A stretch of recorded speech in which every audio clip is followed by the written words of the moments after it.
Live आप phone में सुनते रहना, आपके व्हाट्सएप पर डाल दूंगा मैं, बाहर जाकर सुन लेना, कोई दिक्कत तो नहीं है।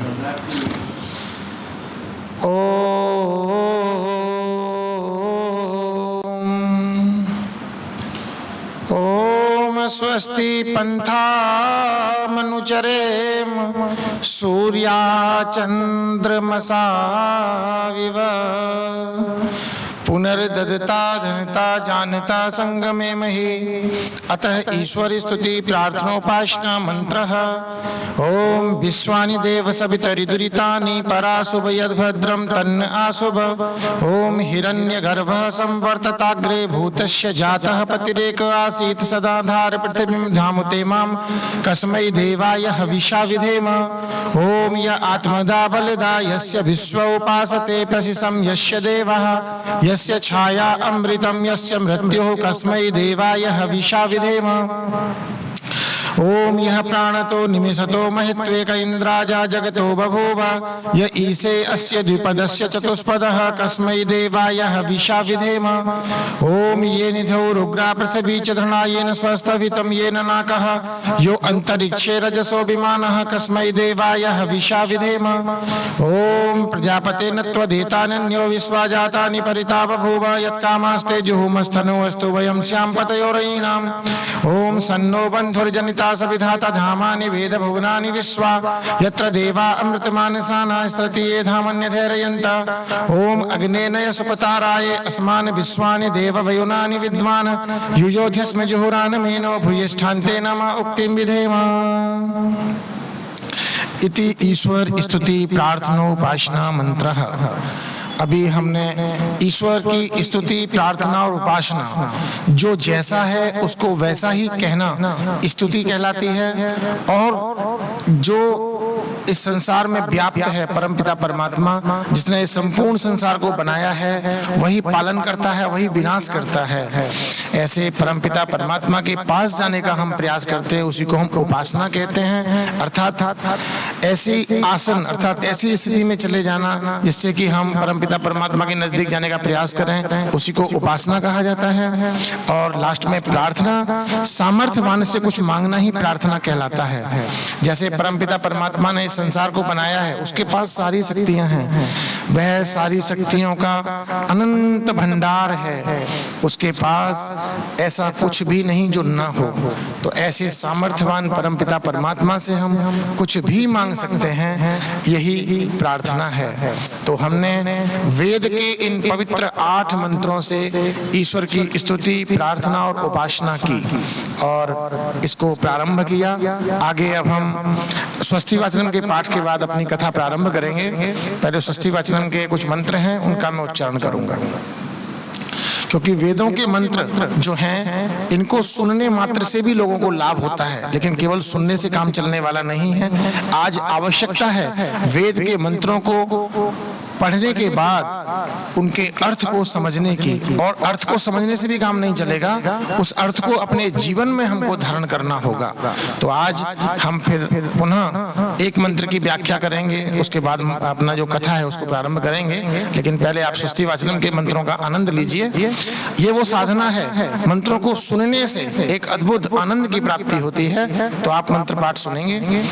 ओम अग्नि मीरे पुरोहितम यज्ञस्वदेव मृत्युजम होतारम रत्नधातमम। ओम सनः पितेव सुनवे अग्ने सुपायनो भव सचस्वाना स्वस्तये। ओम स्वस्ति नो मिमितामश्विना भगः स्वस्ति देवतिर्नर्वणः स्वस्ति पूषा असुरो दधातुना स्वस्ति ध्यावा पृथ्वी सुचेतुना। ओम स्वस्तये वायुमुब्रवामहे सोमं स्वस्ति भुवनस्य यस्पति बृहस्पतिं सर्वगणं स्वस्तये स्वस्तये आदित्यासो भवन्तु नः। ओम विश्वे देवानो अध्या स्वस्तये वैश्वानरो वसुरग्निः स्वस्तये देवा अवन्तः ब्रभव स्वस्तये स्वस्ति न रुद्र पात्वमहसः। ओम स्वस्ति मित्रावरुणा स्वस्ति पथ्ये रेवती स्वस्ति न इंद्रश्चाग्निश्च स्वस्ति नो अदिते कृधि। ओम स्वस्ति पंथा मनुचरेम सूर्या चंद्रमसाविव पुनर्ददिता धनिता जानता संगमे महि। ओम ये देवानाम यज्ञियानाम मनोर्यत्रा अमृतार्तज्ञः तेनो रासन्ता मुरुगाय मध्य यूयं पातः स्वस्तिभिः सदा नः। ओम येभ्यो माता मधुपत्पिन्वते अपयः पीयूषं धौर्तिरद्रिवरः उक्त सुष्मान प्रभुसरांत स्वप्न सस्ताम आदित्य मनुमदा स्वस्ते। ये कुछ स्वस्ति वाचनम के मंत्रों का उच्चारण मैंने आपके समक्ष इसलिए किया कि जब भी हम कोई पवित्र कार्य करते हैं तो हमको स्वस्ति वाचनम के मंत्रों का उच्चारण करना चाहिए। हमारे देश की परंपरा रही है, हमारे देश की संस्कृति रही है कि हम वेदों के मंत्रों के माध्यम से ही अच्छे कार्यों का शुभारंभ करते हैं। हमने पूर्व में कुछ कथाएं की थी, जिनमें सबसे पहली कथा जो हमने की थी वो यमुना जी की व्यथा कथा, और दूसरी कथा हमने की ई रिक्शा चालकों की व्यथा कथा, और आज हम कर रहे हैं धर्म का आईना, एक घटना अनेक प्रश्न। तो आज जो चर्चा होगी वो धर्म को लेकर होगी, और धर्म का जो आईना है उसको हम एक घटना के माध्यम से आपको दिखाएंगे, जिससे आपके मस्तिष्क में बहुत सारे प्रश्न जन्म लेंगे। जब तक प्रश्नों का आदान प्रदान, आप प्रश्न पूछें हम उत्तर दें, हम प्रश्न पूछें आप उत्तर दें, यही वास्तविकता में कथा होती है। आज जिस स्वरूप को आप देख रहे हैं, जो कथाएं चल रही हैं, उन कथाओं की जरूरत नहीं है। आज जरूरत है राष्ट्र कथा की, आज जरूरत है राष्ट्र के लिए लोगों के हृदय में चेतना के जागरण की। तो मैं राष्ट्रीय चेतना के जागरण के लिए आज इस कथा को प्रारंभ कर रहा हूं, क्योंकि हमारी परंपरा रही है हमको जब भी हम व्यासपीठ पर बैठते हैं तो वेदों के मंत्र का पाठ करना चाहिए। क्योंकि मैं एक अधिवक्ता हूं और अब मुझे अपने वास्तविक रोल में आकर ही आज की कथा को करना है, क्योंकि हमारा जो देश है ये वेश पर बहुत ध्यान रखता है। जब हम कथा करते हैं और इस वेश में आते हैं तो इस वेश को पहनने की एक परंपरा है। इस वेश को हर एक व्यक्ति को नहीं पहनना चाहिए। जिस व्यक्ति ने अपने गृहस्थ आश्रम को पार करने के बाद वानप्रस्थ आश्रम लिया हो और उसके बाद इस कपड़े को पहनने का अधिकार उसको है। तो मैं आज इस वेश में इसलिए था ताकि आपको बता सकूं कि इस वेश में रहने का अधिकार हर व्यक्ति को नहीं है। आज कोई भी मार्केट से इस कपड़े को खरीद लेता है, क्योंकि ये हमारी आस्था का प्रतीक है। इस कपड़े को पहनने के बाद हमारे हृदय में ऑटोमेटिक लोगों के प्रति सम्मान आ जाता है। अगर इस कपड़े को पहनने के बाद कोई शराब पीता है तो हमें उससे इस कपड़े को छीन लेना चाहिए। इसलिए आज हम आपको बता दें कि इस कपड़े की वैल्यू को आपको समझना है। इस कपड़े को पहनने का अधिकार उसी को है जिसने त्याग किया हो, जिसने अपने घर को त्याग दिया हो, जिसने अपने घर को त्यागने का प्रयास किया हो, जिसने समाज के हित में कार्य करने का प्रयास किया हो। और समाज सेवा के लिए उसी व्यक्ति को आगे आना चाहिए जो चप्पल खाकर भी मुस्कुरा सकता हो। आज समाज की स्थिति ऐसी है कि आप जिसके लिए अच्छा करेंगे वो आपका साथ छोड़ के चला जाएगा और आपकी बुराई करेगा।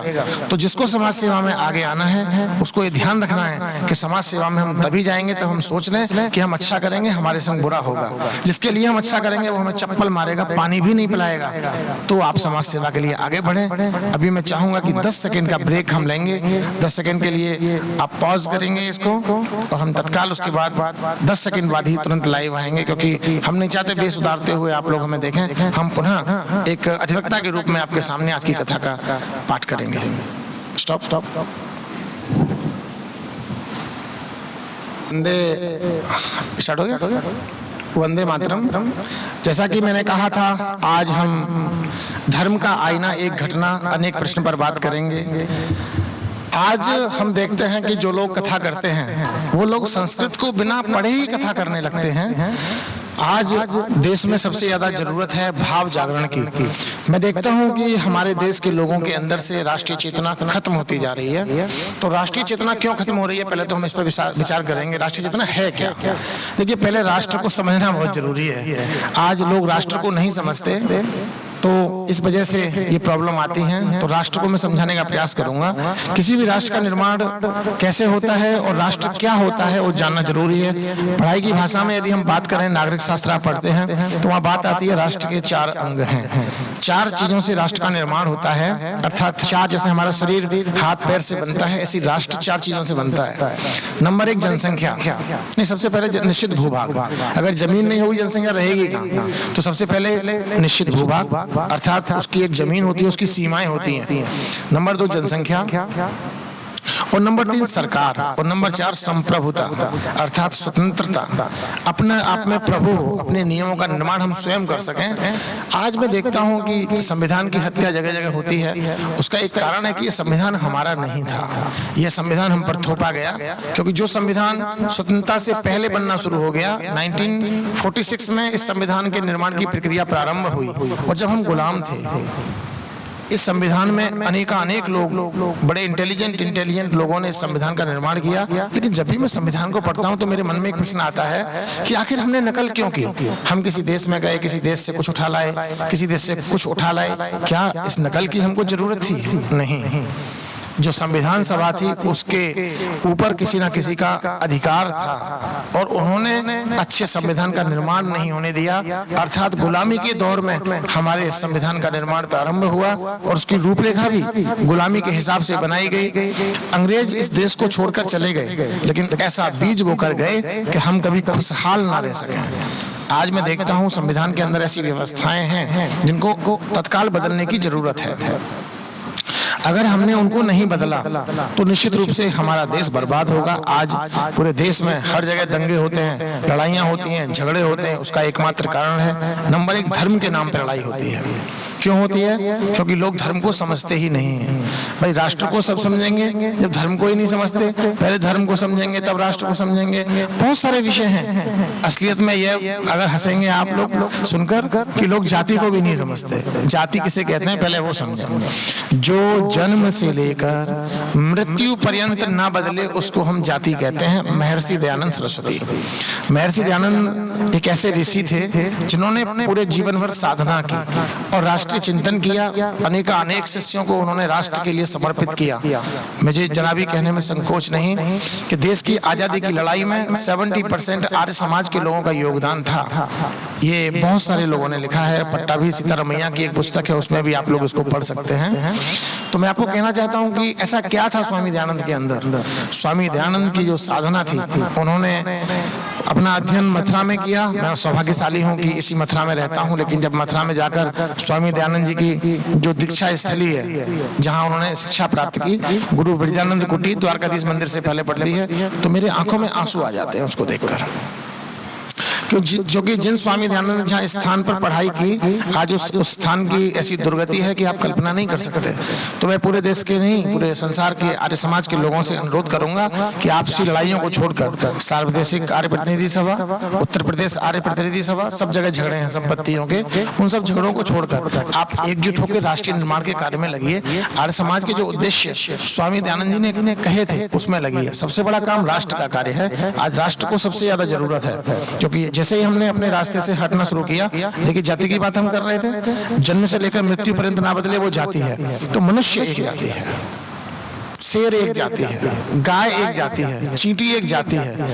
जाति की परिभाषा को ही हम लोगों ने दूषित कर दिया, और हम जो ब्राह्मण, बनिया, जाट, ठाकुर, इन सब में बांट दिया, क्योंकि इससे लड़ाई होने लगे।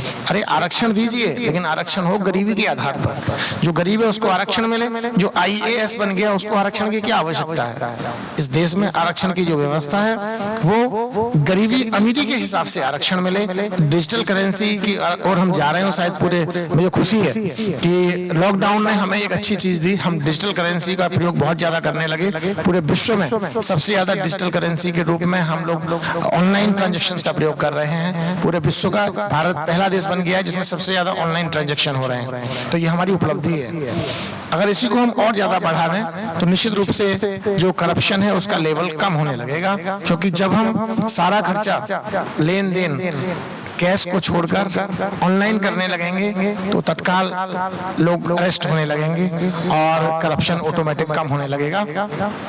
तो सबसे पहले जरूरत है जाति को समझने की। इस पूरे देश के अंदर संविधान के हिसाब से एक जाति कर दो, उस जाति का नाम हो मनुष्य। तो आज हम आह्वान करते हैं माननीय प्रधानमंत्री जी से, और साथ में राहुल गांधी जी से, और साथ में अखिलेश यादव जी से और ममता बनर्जी से, क्योंकि राष्ट्र हित में सबको सब कुछ छोड़ देना चाहिए। राष्ट्र हित में हम सब लोग एक हों। हमारे समस्त जितने भी राजनीतिक दल के लोग हैं या पूरे देश के लोग हैं, वो एक आवाज उठाओ। इस देश के अंदर एक जाति होनी चाहिए, उसका नाम हो मनुष्य। एक धर्म होना चाहिए जिसका नाम हो मानवता। हिंदू, मुस्लिम, सिख, ईसाई सबकी पूजा पद्धति अलग हो सकती है, जैनी, बौद्ध, सब करो, जैसा आपका मन करता है वैसे आप पूजा करो, हमें कोई आपत्ति नहीं, लेकिन धर्म सबका एक हो, उस धर्म का नाम हो मानवता। मनोरभव, वेद भी कहता है मनुष्य बनो, और मनुष्य कब बनेंगे? जब मानवता हमारे अंदर आएगी, अर्थात दुष्टता हमारे अंदर से निकल जाएगी, तो हम मनुष्य बन जाएंगे। मनुष्य बनने के लिए हमको मानवता को अपनाना पड़ेगा। तो हमें एक धर्म मानवता पर काम करना होगा और एक कर्म देशभक्ति। देश से ऊपर कुछ भी मत मानिए सब लोग। देशभक्ति कैसे होती है वो समझ लीजिए। जिस दिन व्यक्ति अपने आप को समझ जाता है, जैसे आजकल लोग व्यक्ति सभी जो हैं पूरे देश में अपने आप को समझ रहे हैं, हर व्यक्ति अपने लिए जी रहा है, उसे ना अपने परिवार की चिंता है, ना अपने मम्मी पापा की चिंता है, ना माँ बाप को बच्चों की चिंता है, हर व्यक्ति अपने आप में खो गया है। इसका एकमात्र कारण है सोशल मीडिया। सोशल मीडिया ने हमें ऐसा बांध दिया है कि हम सब कुछ छोड़कर केवल और केवल अपने आप में लीन हो गए हैं और हमारा पूरा जीवन इस फोन से कनेक्ट हो गया है। तो जिस दिन हम अपने आप को समझ जाते हैं, अपने ऊपर जीवन जीने लगते हैं, लेकिन उससे ऊपर उठकर आता है परिवार। जैसे मैं उदाहरण दूंगा एक माँ का। माँ अपने परिवार को समझ जाती है तो भूखी रहकर भी अपने बच्चों के लिए, बच्चों का पेट पालन करती है, अपने पति के लिए भी रात को 12 बजे उठ के खाना बनाती है, क्योंकि वो परिवार की वैल्यू जानती है। वो रोती है रात को, अगर उसके परिवार में कोई बीमार होता है तो पूरी पूरी रात जगती है, क्योंकि वो जानती है परिवार की वैल्यू क्या है। तो आज परिवार को समझने वाली घर में केवल माँ बची है, ना बच्चे परिवार को समझ रहे हैं, ना पिता परिवार को समझ रहे हैं। सबसे ज्यादा अगर समझती है परिवार को तो माँ समझती है, इसलिए माँ की आंखों में आंसू आ जाते हैं। और जो परिवार को समझ जाता है वो अपने को भूल जाता है। अगर घर में रोटी बनी है 4, अगर मान लीजिए घर में 4 रोटी हैं तो माँ भूखी रह जाएगी, लेकिन अपने बच्चों को सबसे पहले खाना देगी, उसके बाद अपने पति को खाना देगी। और अगर रोटी नहीं भी बचेगी तो बोलेगी हाँ मैंने खाना खा लिया है, और भूखी सो जाती है माँ, क्योंकि वो बच्चों की खुशी में अपनी खुशी समझती है और अपने पति की खुशी में अपनी अपनी खुशी समझती है। तो ऐसी मातृशक्ति को मैं प्रणाम करता हूँ, और इसमें मुझे जरा भी संकोच नहीं कि जो महिलाएं हैं वास्तव में उनका जो उपकार है इस राष्ट्र पर बहुत अधिक है। जो परिवार को समझ जाता है वो अपने जीवन को छोड़कर परिवार में अपना पूरा जीवन लगा देता है। यहाँ तक हमारे अधिकारी वर्ग के लोग अपने परिवार को ही वैल्यू देते हैं, इसलिए भ्रष्टाचार में लिप्त होकर अपने परिवार के लिए वो राष्ट्र को बर्बाद करने में लगे हैं। यहाँ तक अधिकारी जो हैं अपने आप को और अपने समझ चुके हैं। अब इससे आगे आता है कुटुंब, और कुटुंब से बढ़कर आता है गांव। जैसे हम गांव से जुड़े हैं तो गांव की परंपरा पर जरूर बात करेंगे, शहर को छोड़कर कॉलोनी में हम नहीं जाएंगे, हम गांव की बात करेंगे। जो कुटुंब को समझ जाता है वो परिवार को भूल जाता है, कुटुंब के लिए अपने परिवार को कुर्बान कर देता है। और जो कुटुंब को समझ के आगे गांव को समझ जाता है, गांव के लिए अपने कुटुंब को बर्बाद कर देता है। अपने गांव के लिए अपना जीवन समर्पित करने वाले लोग अपने कुटुंब को भूल जाते हैं।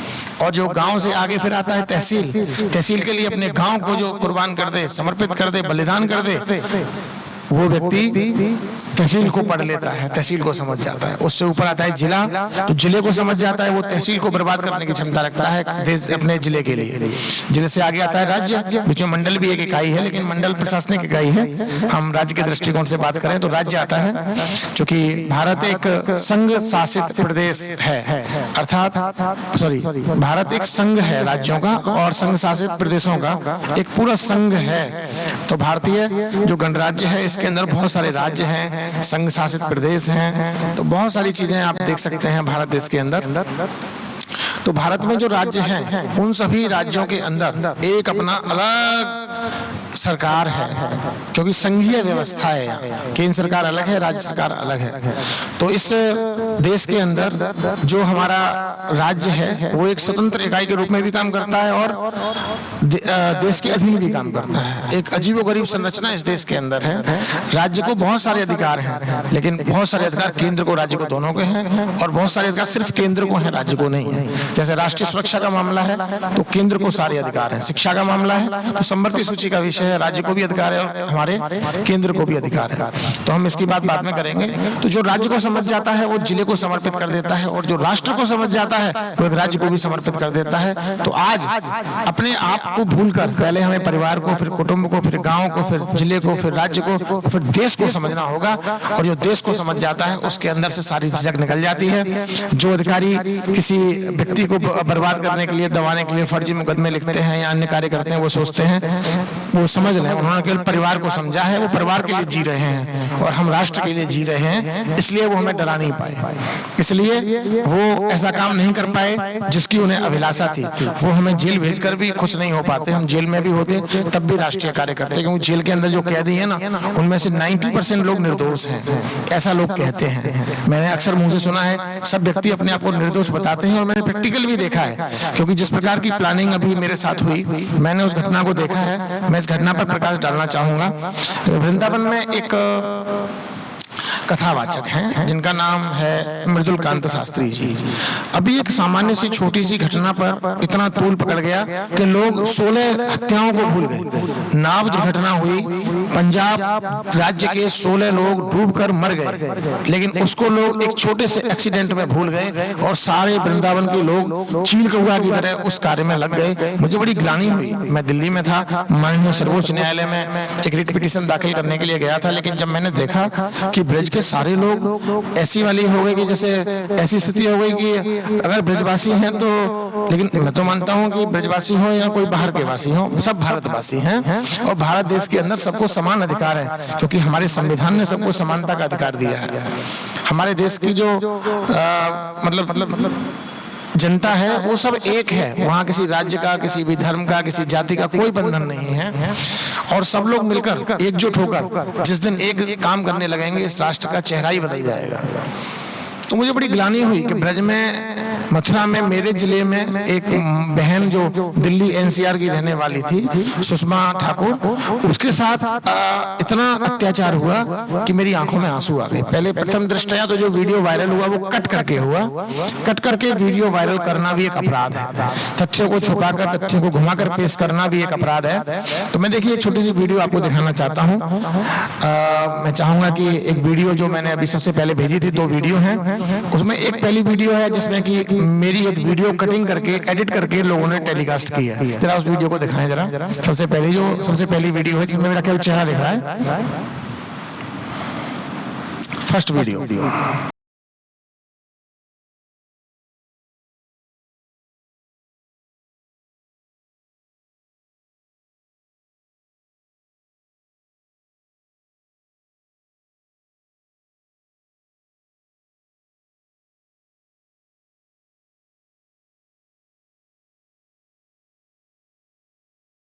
से कम सत्यता से तो अवगत कराऊं, क्योंकि एक ऐसा माध्यम था मेरे पास फेसबुक, और उस फेसबुक को बंद कर दिया गया है। तो मैंने सोचा कि आपको मैं खुद लाइव आकर दिखा देता हूं उस वीडियो को, जिससे कि आपको एक अंदाजा लगेगा कि आखिर ऐसा क्या था इस वीडियो में। मैं उस वीडियो को आपको दिखाना चाहता हूं।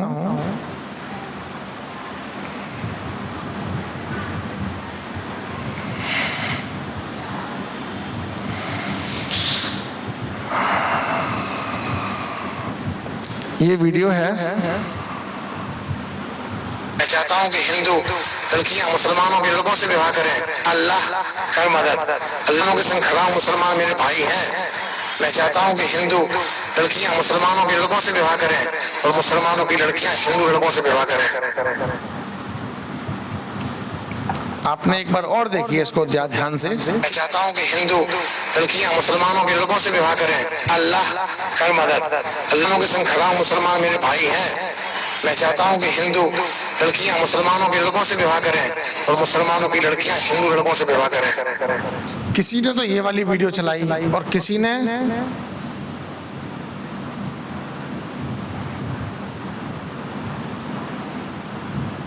कई प्रकार की वीडियो सोशल मीडिया पर आई। इन वीडियोस को लाइव करने का जिन लोगों का उद्देश्य था वो था कि धार्मिक आपस में विद्वेष पैदा करें, और ये वीडियो पूरे देश में चल रही हैं। इनको स्पॉन्सर किया गया। आखिर इसके पीछे कौन था? ये जब मेरा फेसबुक जो है वो 22 तारीख को मथुरा पुलिस के द्वारा बंद कर दिया गया। फिर ये वीडियो कहां से आया, किसके द्वारा एडिट किया गया, ये जांच का विषय है। मैं चाहूंगा कि जनपद के वरिष्ठ पुलिस अधीक्षक इस मामले में एक मुकदमा पंजीकृत करें और इसका सोर्स, इस वीडियो का सोर्स जनरेट करें, क्योंकि मेरे पास जो लिंक आया है, जो मेरे पास मेल आया है, आगरा में कहीं मेरी फेसबुक को लॉगिन किया गया है अनाधिकृत तरीके से। मेरे जितने भी सोशल मीडिया प्लेटफॉर्म हैं उनको कहीं भी अगर ओपन किया गया है तो ये मेरी प्राइवेसी एक्ट का उल्लंघन है। मेरा जो प्राइवेसी का राइट है उसका उल्लंघन है, और प्राइवेसी राइट के उल्लंघन के लिए मैं माननीय सर्वोच्च न्यायालय के मुख्य न्यायाधीश महोदय से पत्र के माध्यम से भी अनुरोध करूंगा और ओरली भी आज वीडियो के माध्यम से अनुरोध करता हूं, क्योंकि ये सामान्य विषय नहीं है। एक अधिवक्ता के प्राइवेसी एक्ट का दुरुपयोग, मतलब प्राइवेसी एक्ट का अनुपालन ना करना बड़ा अपराध है, और इस अपराध का FIR होना चाहिए। और जिन लोगों ने मेरी जो वीडियो एडिट करके चलाई है, कटिंग करके चलाई है, क्योंकि जब मूल विषय को लोग हटा देते हैं, आज पत्रकारिता दलाली की हो गई है। ईमानदारी के लोग बहुत कम बचे हैं और वो कष्ट में हैं, क्योंकि गुंडे लोगों ने, मवालियों ने गिरोह बना लिया है, और वो गिरोह इतना जबरदस्त है कि किसी को भी बर्बाद करने में सक्षम है। मैं एक वीडियो और दिखाऊंगा, उस वीडियो को आप देखिए।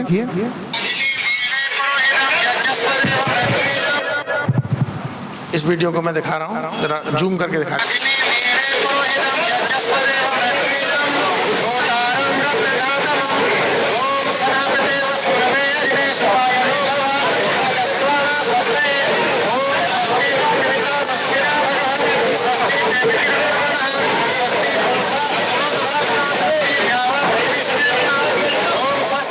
ऐसे अनेक वीडियो मेरे फेसबुक पर हैं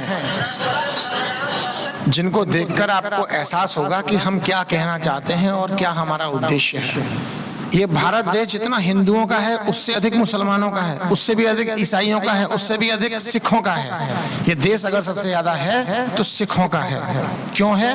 क्योंकि सिखों के बलिदान को आप भूल नहीं सकते। अगर किसी को सिखों के बलिदान को पढ़ना है, मैं पापी हूँ कि मैं पापी इसलिए हूँ क्योंकि मैंने सिखों को अब जाना है। जब दिल्ली गया हूँ मैं, जिस दिन गुरुद्वारा बंगला साहिब में गया, मेरे हृदय में सिखों के प्रति, उनके बलिदान के प्रति ऐसा भाव आ गया है कि अगर मुझे पगड़ी कहीं भी दिखाई देगी तो मैं नतमस्तक हो जाऊंगा। चाहे वो कुछ भी कर रहा हो, मैं उसके सामने सिर झुकाऊंगा, क्योंकि सिख गुरुओं का बलिदान अपने सामने राष्ट्र हित के लिए, जिस व्यक्ति ने अपने बच्चों को चिनवा दिया लेकिन उन्होंने मुस्लिम धर्म को स्वीकार नहीं किया, ऐसे योद्धाओं ने, जिन्होंने, देखिए मैंने ये कहा था, फिर दोबारा बता दूं आपको कि भारत देश के अंदर पहले मुसलमान नहीं थे। बाहरी आक्रांताओं ने हमारे देश पर आक्रमण किया। भारत देश में जितने भी मुसलमान हैं वो सब पहले हिंदू थे। उन सबके गोत्र जो हैं वो आप पता कर लीजिए। वशिष्ठ भी था, जैसे मेरी माता जी, पिताजी की माता जी या दादी जी गोत्र वशिष्ठ है। तो दिल्ली में मुझे एक मुस्लिम भाई मिले, उन्होंने बताया कि मैं वशिष्ठ हूँ। मेरे अपने विद्यालय में जहां पर कि एक भाई मिले जो इकबाल खान है, उनसे पूछा तो उन्होंने कहा मैं चौहान हूँ, इकबाल खान चौहान। आप सोचिए कि जो लोग कमजोर पड़ गए बाहरी शक्तियों के सामने, उन्होंने मुस्लिम धर्म स्वीकार कर लिया, वो दबाव में स्वीकार किया। ये सब हमारे भाई हैं, कोई बाहरी नहीं है। आज भी जब ये विदेश में जाते हैं तो इनको हिंदू कहकर पुकारते हैं, मुसलमान इनको आज भी स्वीकार नहीं करते। भारतीय मुस्लिमों को विदेशों में वो सम्मान प्राप्त नहीं है जो सम्मान वहाँ के मुसलमानों को है, अरब कंट्रीज के मुसलमानों को है। तो आज भी वो लोग दुखी हैं। जो मुसलमान हिंदू बन जाता है उनके बच्चों के विवाह नहीं होते। आप जाकर देख लीजिए। तो ये विवादित विषय बना दिया, इसको जानबूझ के इसलिए विवादित बना दिया क्योंकि मैं जिस विषय पर बोल रहा था उस विषय पर सबको मिर्च लग गई थी, और मिर्च भी ऐसी लगी कि आप देख रहे होंगे वृंदावन के हालात कैसे हैं। जिस सुषमा ठाकुर के साथ पहले एक आदमी खड़ा नहीं था, आज आधे से ज्यादा वृंदावन सुषमा ठाकुर के साथ है, दिल्ली के साथ है, NCR के साथ है, उस महिला के साथ है जिसको 26 घंटे थाना वृंदावन में बंधक बना के रखा गया अनाधिकृत तरीके से, जबकि एक्सीडेंट के मामले में, लूट लूट का मुकदमा दर्ज करना ही गलत था। थाना वृंदावन पूरा सस्पेंड होना चाहिए था और हमारे महिला आयोग को, मानवाधिकार आयोग को संज्ञान लेकर पूरे थाना वृंदावन को सस्पेंड करके वो थाना के विरुद्ध मुकदमा पंजीकृत कराना चाहिए था। मैंने एक प्रार्थना पत्र एसएसपी महोदय को और डीएम महोदय को दिया और माननीय राष्ट्रपति महोदय के नाम भी एक ज्ञापन डीएम महोदय के माध्यम से प्रेषित किया कि ये मामला बहुत ही संवेदनशील है। कोई भी बाहर का पर्यटक यदि ब्रज में आता है और एक सामान्य एक्सीडेंट की घटना को एक कथावाचक जो कि खुद भी बाहर से आया हुआ आयातित है, मैं मृदुलकांत शास्त्री जी के बारे में जानना चाहूंगा कि वो ब्रज में कहाँ के रहने वाले हैं, बताएं जरा। वो खुद भी बाहर से आयातित हैं, उन्होंने आकर इतनी संपत्ति कहाँ से अर्जित कर ली। एक ऐसा व्यक्ति जो खुद अपने भाई की मृत्यु के बाद अपने भाई की पत्नी को सामाजिक कार्य में सहयोग नहीं कर सकता, जिसने अपने भाई की संपत्ति का हिस्सा अपने भाई की पत्नी को नहीं दिया, वो व्यक्ति क्या समाज सेवा करेगा। ये मुझे बड़ा ही दुख होता है। एक सामान्य घटना पर प्रायश्चित करने के बाद उनको सुषमा बहन से माफी मांग लेनी चाहिए थी, मामला वही खत्म हो जाता। गुस्सा स्टार्टिंग में लाजमी है कि गुस्सा उनको आया होगा, पिटाई हुई और पिटाई बढ़िया हुई क्योंकि उन्होंने चाबी निकाली। चाबी निकालने का अधिकार किसने दिया? लूट तो आपने की पहले। आज कोई बोलने को तैयार नहीं है ब्रज के अंदर, क्योंकि सबको दावत खानी है। जिनको दावत खानी है वो नहीं बोल रहे हैं, हमें दावत नहीं खानी है, हमें तो सत्य चीज है सामने कहेंगे। बहुत से लोगों ने ब्राह्मण की दुहाई दी कि आप ब्राह्मण हैं, वो ये है वो है।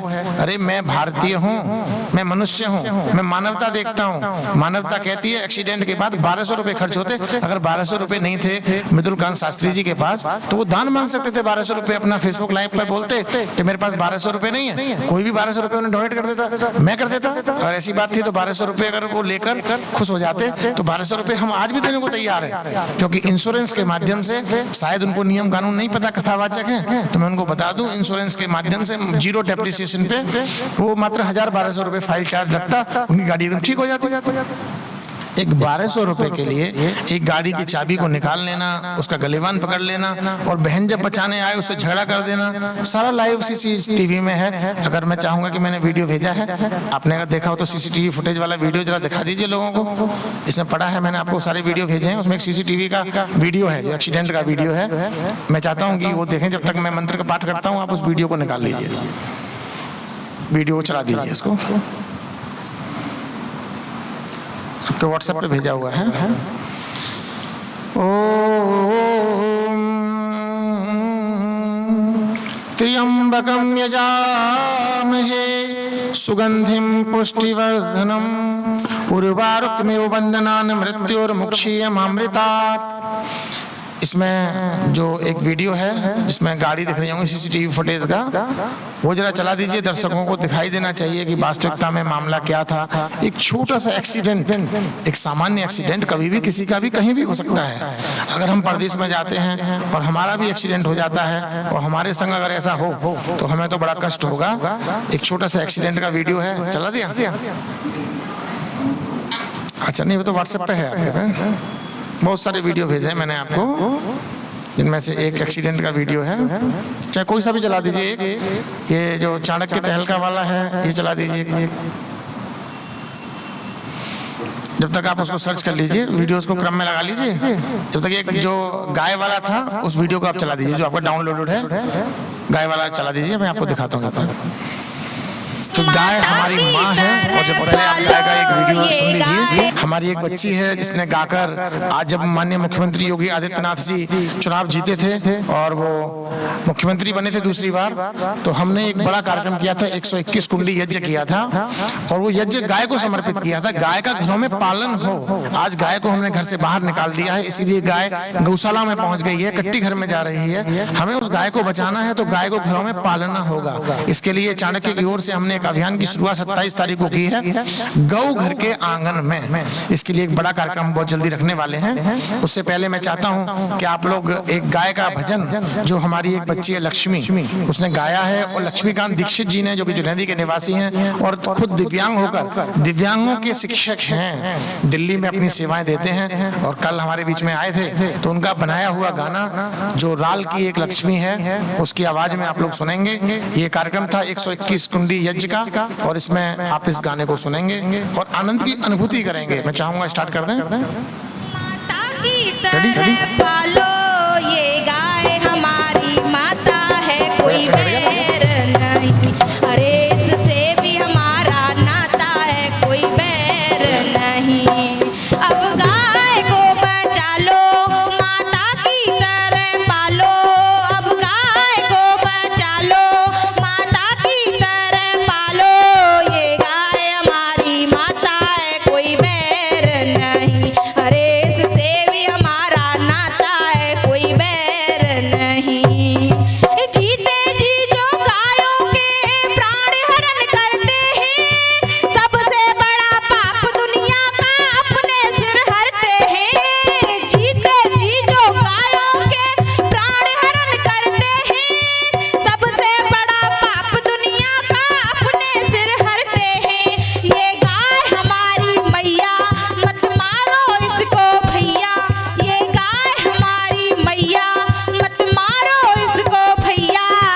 कोई और नहीं, अरे इससे भी हमारा नाता है कोई और नहीं। माता की तरह पालो। अभी आपने गाय के विषय में एक भजन सुना, क्योंकि गाय को मैं बीच में इसलिए लेके आया कि हमारे राष्ट्र के मूल में थी गाय। गावो विश्वस्य मातरः, गाय संपूर्ण विश्व की माँ है। और जब से हमने गाय को घर के बाहर निकाला है ना, हमारे घरों में दुख और अशांति आ गई है। गाय जब घर में होती है तो उसके पालन करने मात्र से हमारे जीवन में सुख और समृद्धि का वास हो जाता है। तो मैं आह्वान करूंगा पूरे देश के समस्त नागरिकों से, विशेषकर गांव के उन नागरिकों से जो गाय को भूल गए हैं, अगर आप चाहते हैं कि हमें घर के अंदर खुशहाली लानी है तो गाय का पालन प्रारंभ कराओ। मैं भी गाय का पालन करना चाहता हूँ। सिटी में तो संभव नहीं है, लेकिन जब विचारधारा बन जाती है तो सिटी में भी संभव होता है। मेरा जब गाय के साथ खेलने का मन करता है तो हर दिन मैं एक नई गाय के साथ जाकर खेलता हूँ और उनको संगीत सुनाता हूँ। मैंने एक परंपरा शुरू की है कि संगीत सुनाने की जो परंपरा है वो बड़ी अद्भुत है। जब भगवान श्री कृष्ण गाय को संगीत सुनाते थे तो बहुत ही आनंद की अनुभूति करते थे, और मैं भी इसका अनुभव करता हूँ। क्योंकि भगवान श्री कृष्ण बांसुरी क्यों बजाते थे? भगवान श्री कृष्ण जो भी काम किए हैं वो बिल्कुल अद्भुत हैं। जैसे उन्होंने गाय को संगीत सुनाने की परंपरा शुरू की। वो जब गाय को चराने के लिए जाते थे, गाय चरती है, खाती नहीं। एक बात और ध्यान रखना, सब लोग खाते हैं, जो बैठकर बिना हिले डोले बैठ जाते हैं, खाते रहते हैं, वो खाना अलग है, चरना अलग है। चरने में दो चीजें एक साथ चलती हैं, चलना और खाना। तो गाय हमेशा चरती है, तो गाय एक वैद्य भी है। जब घर में कोई व्यक्ति बीमार होता है ना, तो गाय उसे सूंघ लेती है कि वो बीमार है, और फिर चलती है, निकलती हुई रास्ते में जाती है। उसको जहां वो औषधियां मिल जाती हैं, उन औषधियों को वो चयन करती है, और चयन करके खा के आती है, और दूध में उसका रस मिला के औषधि का हमको प्रदान करती है। तो इसीलिए गाय को हम माँ कहते हैं। जैसे माँ हमारे जीवन में हमको हर चीज को प्रदान करती है, हर सुख दुख सहकर भी हमारी रक्षा करती है, ऐसी है हमारी गौ माता। और गौ माता से भी ऊपर है भारत माता। जिस दिन आपने अपने आप अपनी माँ को समझ लिया, माँ से प्रेम हो जाएगा। गाय को समझ लिया, गाय से प्रेम हो जाएगा। और जिस दिन देश को समझ लिया ना, देश से प्रेम हो जाएगा ना, सब भूल जाएंगे। आपने बहुत प्यार किए होंगे। आजकल लड़की लड़के आपस में प्यार करते हैं, वो देखते हैं कि प्यार में अपने मम्मी पापा को भूल जाते हैं, लेकिन वो प्यार नहीं है, वो वासना है। जिस माँ को भूल जाते हैं, इस माँ ने जन्म दिया। मैं माँ के ऊपर 2 लाइन सुनाऊंगा जरूर, क्योंकि अक्सर मुझे अच्छा लगता है, मैं उस गाने को गुनगुनाता हूँ। हर बात को तुम भूलो भले, माँ बाप को मत भूलना, उपकार इनके लाखों हैं, इस बात को मत भूलना। देखो, सब चीज भूल जाओ, माँ के उस कष्ट को देखो। 9 महीने माँ बच्चे को गर्भ में रखती है। आज स्थितियां ये हैं, बच्चे शादी के बाद पत्नी को अलग लेके रहने लगते हैं, माँ बाप की कद्र नहीं करते, माँ बाप को भूल जाते हैं। तो ऐसा नहीं करना चाहिए। माँ के एहसानों को हमेशा याद रखना चाहिए। जो व्यक्ति माँ के एहसानों को याद नहीं रखता, पिता के एहसानों को याद नहीं रखता, वो जीवन में कभी सुखी नहीं रहता। वो ये सोचता है कि आज उसने माँ बाप के संग जो किया है, कल उसके संग नहीं होगा, उसके संग और ज्यादा होगा। जब उसके बच्चे देखते हैं कि माता पिता के संग मेरे माँ बाप ने क्या किया, वही व्यवहार उनको फिर आगे चल के मिलता है। आज तो स्थितियां ऐसी हो गई हैं कि विदेश में बच्चे चले जाते हैं, माँ बाप मर जाते हैं, उनकी डेड बॉडी को जलाने के लिए, अंतिम संस्कार करने के लिए भी बच्चे नहीं आ रहे हैं। तो ये संस्कार समाप्त हो रहे हैं। ऐसे बच्चे आप पैदा करके क्या करेंगे, जो आपको छोड़कर विदेश में रहने लगेंगे, बुढ़ापे में आपका सहारा नहीं बनेंगे। उन बच्चों को जन्म देने से कोई फायदा नहीं है। उनको संस्कारित करिए। आज जरूरत है संस्कार प्रदान करने की। तो हम लेक्चर बहुत ज्यादा दे रहे हैं, क्योंकि अक्सर लोगों को लगता है कि क्या क्या विषय से कहाँ कौन कौन से विषय पर हम पहुंच गए, लेकिन चूंकि सारे विषय महत्वपूर्ण हैं, इसलिए मैं इन सब विषयों पर चर्चा कर रहा हूं। आज राष्ट्र को सबसे ज्यादा जरूरत है तो इन चीजों की, जिनकी आज आवश्यकता है, जो मैं महसूस कर रहा हूँ। मैं एक वीडियो आपको दिखा रहा हूँ, जो एक्सीडेंट हुआ था, उस एक्सीडेंट का एक वीडियो हमारे पास है, जिसको कि आप लोग देखेंगे तो आपको लगेगा कि ये सामान्य एक्सीडेंट ने इतना बड़ा रूप ले लिया कि लोग 16 हत्याओं को भूल गए। जो 16 हत्याएं नाब में हुई हैं, उनको लोग भूल गए। और उसके बाद सहायता करने के बाद मेरे साथ जो हुआ वो तो आप सब देख ही रहे हैं कि कितने प्रकार के मुकदमे मैं झेल रहा हूं। पर मुझे खुशी है कि मैं जो मुकदमे झेल रहा हूं वो सभी मुकदमे समाज सेवा के कारण मुझ पर लगे हैं, और ऐसे मुकदमे तो और भी लगने चाहिए, क्योंकि निश्चित रूप से मैंने पाप का काम किया है। भाई मैंने एक ऐसे विषय पर प्रकाश डाल दिया जिस पे नहीं डालना चाहिए था। ये आप देखिए,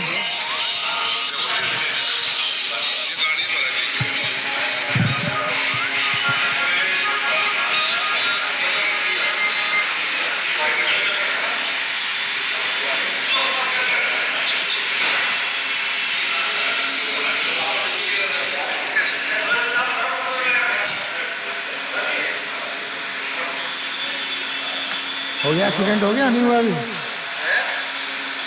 एक्सीडेंट हो गया शास्त्री जी उतर गाड़ियों से, उतर गए। थोड़ा इसका मुझे अपनी तरफ कर दो ना, जूम कर दो थोड़ा, जूम कैमरा ही कैमरा दिखाओ, मेरा फोन ही फोन जूम कर दो, चल फोन दिखाओ।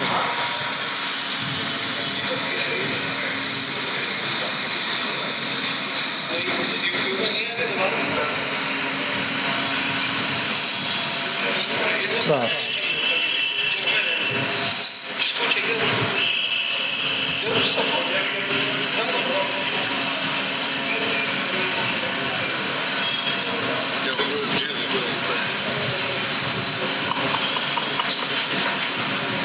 ये सारा आप देख सकते हैं, मारपीट हो रही है, दोनों पक्षों में हो रही है। 151 में दोनों पक्षों का चालान कर दिया जाना चाहिए था। मात्र 151 में अगर दोनों पक्षों का चालान यहाँ हो गया होता तो ये बात यहाँ तक नहीं पहुँचती। आप देखिए दोनों पक्षों के लोग आपस में झगड़ा कर रहे हैं। ये अलग बात है कि शास्त्री जी में मार ज़्यादा पड़ी है, इसमें मैं देख रहा हूं, तो वास्तव में शास्त्री जी में मार तो बहुत पड़ी है, और निश्चित रूप से मैं इसके लिए खेद प्रकट करता हूं कि भाई उनमें मार नहीं पड़नी चाहिए थी। सम्मानित व्यक्ति हैं, लेकिन मार क्यों पड़ी इसका भी आकलन करना जरूरी है। भाई आपने किसी की चाबी निकाली, किसी का गलेवान पकड़ लिया, ये अलग बात है, आपका उल्टा हाथ दिखाई नहीं दिया, जैसे आपने गलेवान पकड़ा सीधा हाथ सबको दिख गया कि आपने चाबी निकाली है। लेकिन उसके बाद देखिए बहरूपिया बना आपका, आप विचार करो, आपने चाबी निकाल ली, चलो अच्छी बात है, आपने गलेवान पकड़ लिया, कोई बात नहीं, आप आगे चुपचाप गाड़ी बैठ जाते, फिर भी आपने वहां गुंडागर्दी की तो भाई महिला है, उसके भाई को तुम पीटोगे तो वो क्या करेगी? चूड़ी पहन के बैठेगी। वो तो उसको तलवार नहीं थी, नहीं तो वो गला भी काट सकती थी। हमारे देश की तो परंपरा रही है कि अगर किसी भाई पर, किसी बहन के सामने अगर किसी ने अटैक किया है तो बहन तो अपनी तलवार निकाल के गला भी काट दिया करती थी। हमारे देश की परंपरा है। झांसी की रानी लक्ष्मीबाई को आप देखो, अपने पति के मृत्यु के बाद भी उसने कितना संघर्ष किया।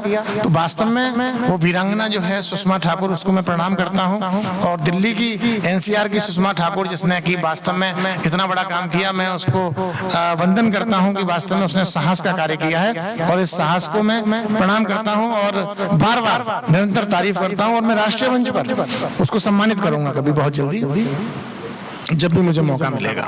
अब उसके बाद घटना हुई, घटना एक सामान्य घटना थी। इस घटना को लूट की घटना में कन्वर्ट कर दिया शास्त्री जी ने, और लूट की घटना में कन्वर्ट करने के बाद भी उनका पेट नहीं भरा। लगभग 26 घंटे उस महिला के दोनों नाबालिग बच्चे, जिसमें एक बच्ची 8 साल और बच्चा 7 साल, उनके दो माता पिता जिनकी उम्र 65-70 साल, दोनों सीनियर सिटीजन थे, और उसके बाद उनके 2 भाई और एक भाभी, इन सब लोगों को लूट का आरोपी बनाकर चालान किया गया। चलो वो भी सामान्य बात थी, भाई शास्त्री जी के बड़े संपर्क थे, उनके वीडियो आप सुनेंगे ना तो आपको आश्चर्य होगा। लास्ट में हम एक वीडियो आपको सुनवाएंगे, उसको सुनने के बाद आप अनुभव कीजिएगा कि शास्त्री जी को कितना घमंड है। वो बड़े बड़े लोगों के साथ बैठते हैं, माना की कथा करते हैं, बड़े संपर्क उनके हैं, बड़े लोगों से उनकी दोस्ती है, लेकिन कभी भी वो बड़ा नहीं होता जो किसी का शोषण करे। बड़ा वो होता है जो किसी को माफ करे और अच्छे कार्य करे। तो आज हमारे देश में अच्छे लोगों की जरूरत है, हमें अच्छे कार्य करने चाहिए। हमारे शास्त्री जी को बड़प्पन दिखाना चाहिए था वहाँ, उन्होंने ब्रज की जो इमेज है उसको समाज में खराब किया है। दिल्ली एनसीआर में इस प्रकरण की बहुत ज्यादा चर्चा है और हर जगह इसमें थू-थू हो रही है। इससे कहीं ना कहीं हमारी जो परंपरा है, ब्रज की जो संस्कृति है, उसका भी नुकसान हुआ है। तो मैं सुझाव देना चाहूँगा आज अपने इस चैनल के माध्यम से कि शास्त्री जी को तत्काल उनसे माफ़ी मांगनी चाहिए थी और ऐसा नहीं करना चाहिए था कि जो झगड़ा हुआ झगड़े को समाप्त करके बड़प्पन दिखाते हुए तत्कालिक घटना के बाद 26 घंटे का समय उन्हें मिला, लेकिन उन्हें 26 घंटे के बाद में एक अत्याचार और किया, उनका चालान कराया, जानलेवा हमले में उसको कन्वर्ट कराया, एक धारा और बढ़वाई जो हत्या के प्रयास की धारा थी, और हत्या के प्रयास की धारा में वो चालान हुआ। तब तक भी मुझे पता नहीं था, यहाँ तक मैंने शास्त्री जी का समर्थन किया था, लेकिन जब पुलिस वैन से वो नाबालिग बच्चे और महिलाएं उतरी तो मेरा हृदय उनको देखकर चेंज हो गया। फिर मैंने बारीकी से परीक्षण किया तो पूरी वीडियो मांगी, खुद शास्त्री जी ने मुझको पूरी वीडियो भेजी। जब मैंने उस पूरी वीडियो को देखा तो मुझे कष्ट हुआ कि हमने गलत समर्थन किया था। फिर हमने सत्य लिखना प्रारंभ किया, और जब सत्य लिखना प्रारंभ किया तो उस सत्य को लिखने के बाद में एक क्रांति आ गई। हालांकि स्टार्टिंग में मेरे साथ कोई भी नहीं था, मैं अकेला था, और वो क्रम बहुत लंबा चला। उसके बाद पूरे जनपद में क्रांति आई, धीमे धीमे आधे लोग मेरी तरफ हुए। आज मुझे खुशी है कि पूरे देश के लोग मेरे साथ हैं, पूरे देश से मुझको मैसेज आ रहे हैं, चर्चाएं हो रही हैं। जब मैंने एक बार कमेंट बॉक्स अपने देखे तो मुझे लगा कि स्टार्टिंग में तो ये हाल था, केवल रिश्तेदारों ने 5-6 लोगों ने कमेंट किया था, लेकिन अब मैं देखता हूं तो हजारों की संख्या में कमेंट्स, लाखों की संख्या में शेयर्स और करोड़ों की संख्या में व्यूज उस पर आए। तो मुझे लगा कि वास्तव में मैंने एक ऐसी महिला को समर्थन दिया है जो वीरांगना है, और मुझे 1% भी पश्चाताप नहीं कि मैंने कुछ गलत किया है। बहुत सारे लोगों ने बहुत सारे षड्यंत्र किए, उस महिला की सहायता करने के एवज में मेरे विरुद्ध बहुत सारे फर्जी मुकदमे हमारे मथुरा जनपद की पुलिस ने लगाए हैं, जिनमें से एक मुकदमे की मैं चर्चा करूंगा। खुद मृदुलकांत शास्त्री जी के शिष्य ने एक मुकदमा मेरे विरुद्ध पंजीकृत कराया है थाना वृंदावन में, जिसमें कि उन्होंने कहा है कि मृदुलकांत शास्त्री जी के शिष्य ने कि मैंने उनके अंदर उनमें गोली मारी, इस प्रकरण को लेकर। और वो गोली की घटना उन्होंने ITI कॉलेज के बाहर की दिखाई है, लेकिन उस समय विश्व हिंदू परिषद के बजरंग दल के एक बड़े कार्यक्रम में मैं नोएडा में हूँ। मेरे साथ लाइव सैकड़ों की संख्या में पुलिस फोर्स है, वहाँ के सर्किल ऑफिसर हैं, वहाँ के इंस्पेक्टर हैं, और आप अगर लाइव वीडियो देखना चाहेंगे तो आप देख सकते हैं। उस लाइव वीडियो में मैं उस घटनाक्रम के समय हिंदू सम्मेलन में लाइव हूँ, और विश्व हिंदू परिषद के क्षेत्रीय जो संगठन मंत्री हैं, जो पहले पूर्व में विभाग प्रचारक मथुरा थे, भाई अरुण जी भाई साहब उस कार्यक्रम में गदा लेकर खड़े हैं। उनके साथ ही मैंने भोजन किया है। उसके बाद में वहां पर मैंने मंत्र पाठ किया है। बड़े बड़े यूट्यूबर्स वहां पर हैं, अमित त्यागी भाई साहब जो बड़े यूट्यूबर हैं, उनको मैंने वेद के मंत्र सुनाए हैं। उन्होंने अपने स्टेटस पे भी उनको लगाया है, मैंने भी आज वो स्टेटस पे लगाए हैं। और सबसे बड़ा एक साक्ष्य होता है CCTV फुटेज और CDR। उस समय का CDR और CCTV फुटेज अगर आप देखेंगे तो मैं नोएडा में हूं, उससे पहले मैं सुप्रीम कोर्ट में हूं। तो इतनी बड़ी घटना को यहां पर पुलिस ने दर्ज किया, वो सिर्फ इसलिए किया क्योंकि पुलिस चाहती थी कि ये मामला दब जाए और सुषमा ठाकुर को न्याय न मिले। लेकिन मैं धर्म की और सत्य की लड़ाई लड़ता रहूंगा, उससे भी उनका पेट नहीं भरा। फिर एक मुकदमा उन्होंने और पंजीकृत किया। उससे पहले ये मैंने आपको बताया है 21 तारीख का रात को 23 बजकर कुछ मिनट का घटनाक्रम वृंदावन में दर्ज किया गया है। जो घटना दिखाई गई है 12 तारीख की, 12 अप्रैल 2026, यानी 12 अप्रैल से लेके FIR लिखाने का टाइम उस बंदे को नहीं मिला। जिस बंदे ने वो FIR लिखाई है वो नोएडा चला गया, और फिर 21 तारीख को अचानक वो व्यक्ति जगता है और आकर वो मुकदमा पंजीकृत कराता है थाना वृंदावन में। तो मैं वृंदावन थाने के इंस्पेक्टर साहब संजय कुमार पांडे जी को धन्यवाद देता हूँ कि उन्होंने ये तीसरा फर्जी मुकदमा मेरे विरुद्ध दर्ज किया है। 2 फर्जी मुकदमे उन्होंने इंस्पेक्टर गोविंद नगर रहते हुए दर्ज किए थे, और तीसरा दर्ज किया है। इसके लिए उनको बहुत बहुत धन्यवाद और साधुवाद। और चाहें तो वो CCTV फुटेज के माध्यम से जांच कराएं, और वहां पर भी जो CCTV फुटेज हैं जहां पर ये घटना दिखा रहे हैं उनको दर्शन करने चाहिए थे। मैं कप्तान महोदय से अनुरोध करूंगा कि इस मामले में इंस्पेक्टर संजय पांडे के विरुद्ध प्रशासनिक और विभागीय कार्रवाई प्रारंभ करें, और IU को निर्देशित करें कि तत्काल संकलित करें साक्ष्यों को। तो घटनाक्रम के सारे वीडियो खत्म हो जाएंगे। वात्सल्यग्राम सामने है, वहां CCTV कैमरे लगे हैं, इधर आगे हॉस्पिटल्स लगे हैं बहुत सारे, और सबसे बड़े नगर निगम के जो बड़े बड़े कैमरे लगे हैं उनके सभी सभी साक्ष्यों को, वो घटना स्थल के आसपास के सभी कैमरों के साक्ष्यों को संकलित करें और सबके सीसीटीवी फुटेज, और जिस दिन मुकदमा पंजीकृत हुआ है उस दिन से घटनाक्रम से लेकर उस दिन तक की सबकी सीडीआर, जिसमें विशेष रूप से एफआईआर लिखाने वाले की, मृदुलकांत शास्त्री जी की, क्योंकि भाई बड़े कथावाचक हैं, फोन बना करे तो वो आया नहीं होगा उनका शिष्य, और इंस्पेक्टर कोतवाली और पूरे थाने के समस्त लोगों के सीडीआर और सीसीटीवी फुटेज प्रिजर्व कराए जाएं, क्योंकि मामला 307 मतलब 109 का है बीएनएस का, और गंभीर मामला है। इस मामले में मुझे उम्र कैद भी हो सकती है, तो भाई मेरे को जीने का अधिकार है, मुझे जेल जाने का अधिकार नहीं है। भाई फर्जी मामले में मैं जेल क्यों जाऊं? तो मेरा अनुरोध है मथुरा पुलिस के सबसे बड़े अधिकारी वरिष्ठ पुलिस अधीक्षक महोदय से कि वो इस मामले की जांच करें और सत्य को सामने लेकर आए, क्योंकि सत्य अगर सामने नहीं आया और मैं फर्जी मुकदमे में जेल भेज दिया गया तो सुषमा ठाकुर बहन को न्याय नहीं मिल पाएगा, और मेरा उद्देश्य उसको न्याय प्रदान करना है। दूसरा एक मुकदमा और पंजीकृत किया गया, वो इससे पहले दर्ज किया गया 21 तारीख को। मैं स्टार्टिंग में लौट के आ रहा हूँ, मैं आगे से पीछे लौट रहा हूँ, क्योंकि यहाँ से जाऊंगा तो आपको सुन के और ज्यादा कष्ट होने लगेगा। हो सकता है कि बहुत सारे अधिकारियों के पेट में दर्द हो जाए, फिर दोबारा मेरे घर पे अटैक हो जाए आज रात को, तो इसलिए मैं पीछे से लौट रहा हूँ। उससे पहले दोपहर में 12-1 बजे के आसपास एक मुकदमा और लिखा गया उसी दिन 21 तारीख को ही, और वो घटना दिखाई गई है जनवरी की 13 जनवरी 2025, जिस दिन ई रिक्शा चालकों के लिए हमने एक आंदोलन किया था, और उस घटना में दिखाया गया है कि हमने एक व्यक्ति के गोली मारी, और वो व्यक्ति गोली जो थे वो कहीं लगी नहीं, दीवार में ना कहीं, और व्यक्ति वो सो गया गोली खाकर, मरा नहीं। और उसके बाद उसकी जेब में से हमने 3100 रुपए लूट लिए। ऐसे अशोक दीक्षित जी, जो कि दीक्षित टावर पर थे। तो ये घटना दूसरी दिखाई है, ये थाना कोतवाली में विनोद कुमार मिश्रा जी ने मुकदमा पंजीकृत किया है, और इसी मामले में पुलिस मुझे उठाने के लिए आई थी।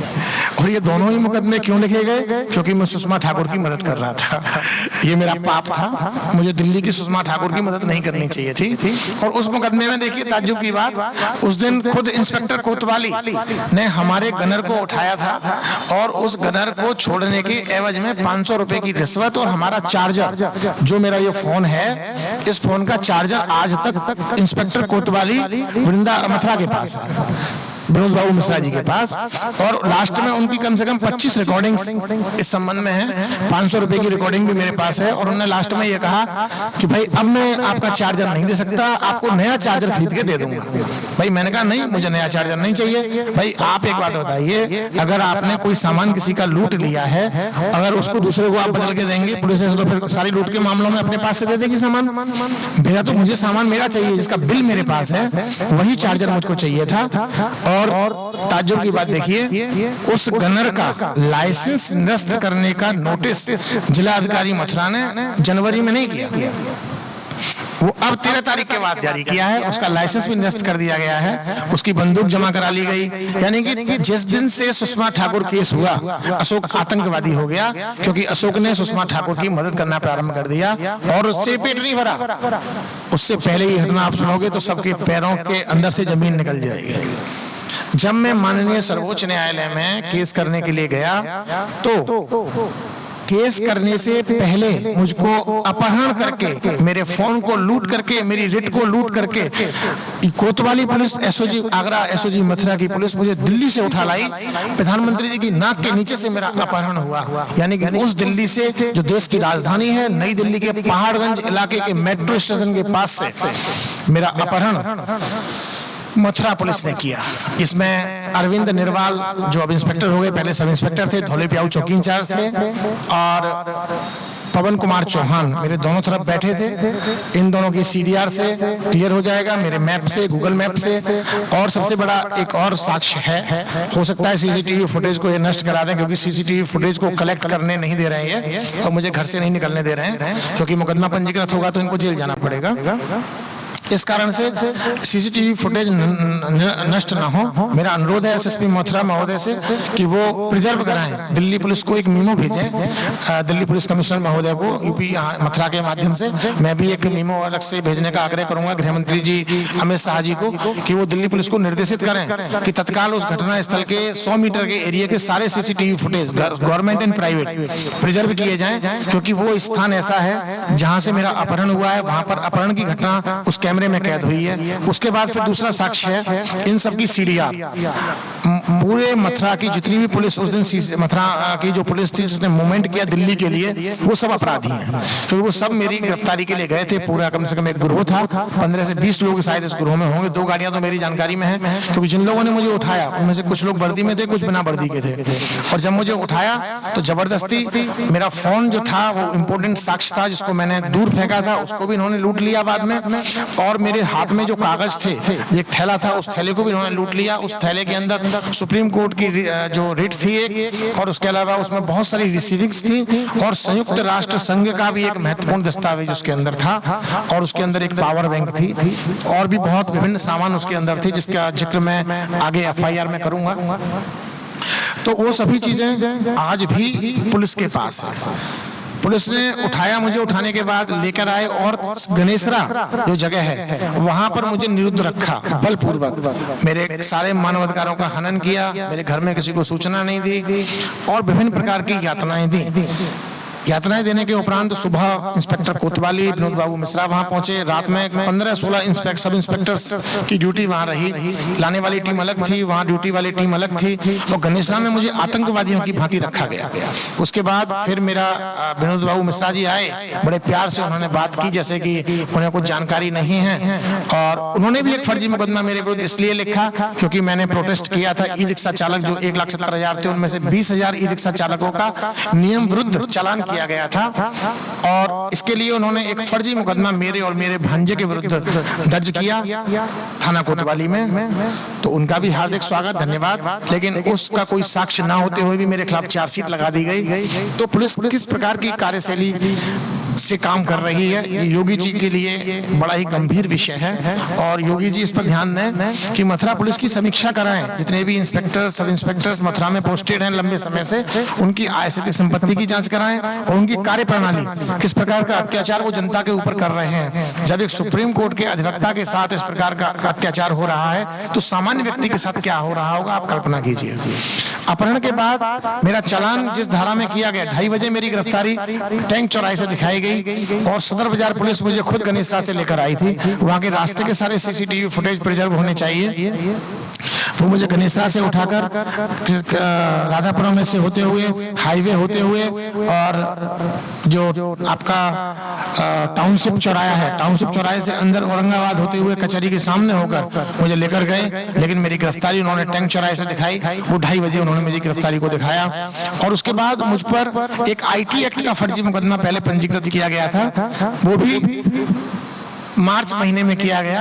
और एक सरकारी कर्मचारी दिखाकर, प्राइवेट कर्मचारी है, संविदा कर्मी है, जिसकी नियुक्ति ही अवैध है, और उसकी नियुक्ति हो भी नहीं सकती थी क्योंकि वो ऑलरेडी चार्जशीटेड है। बदायूं का 1 स्टॉप सेंटर उसके द्वारा बंद कराया गया था, उस पर बहुत सारे एलिगेशंस थे, उसके पास मुकदमा पंजीकृत था। माननीय न्यायालय में विचाराधीन होने के बाद भी विदाउट पुलिस वेरिफिकेशन DPO ने कैसे उसकी नियुक्ति की, ये भी जांच का विषय है।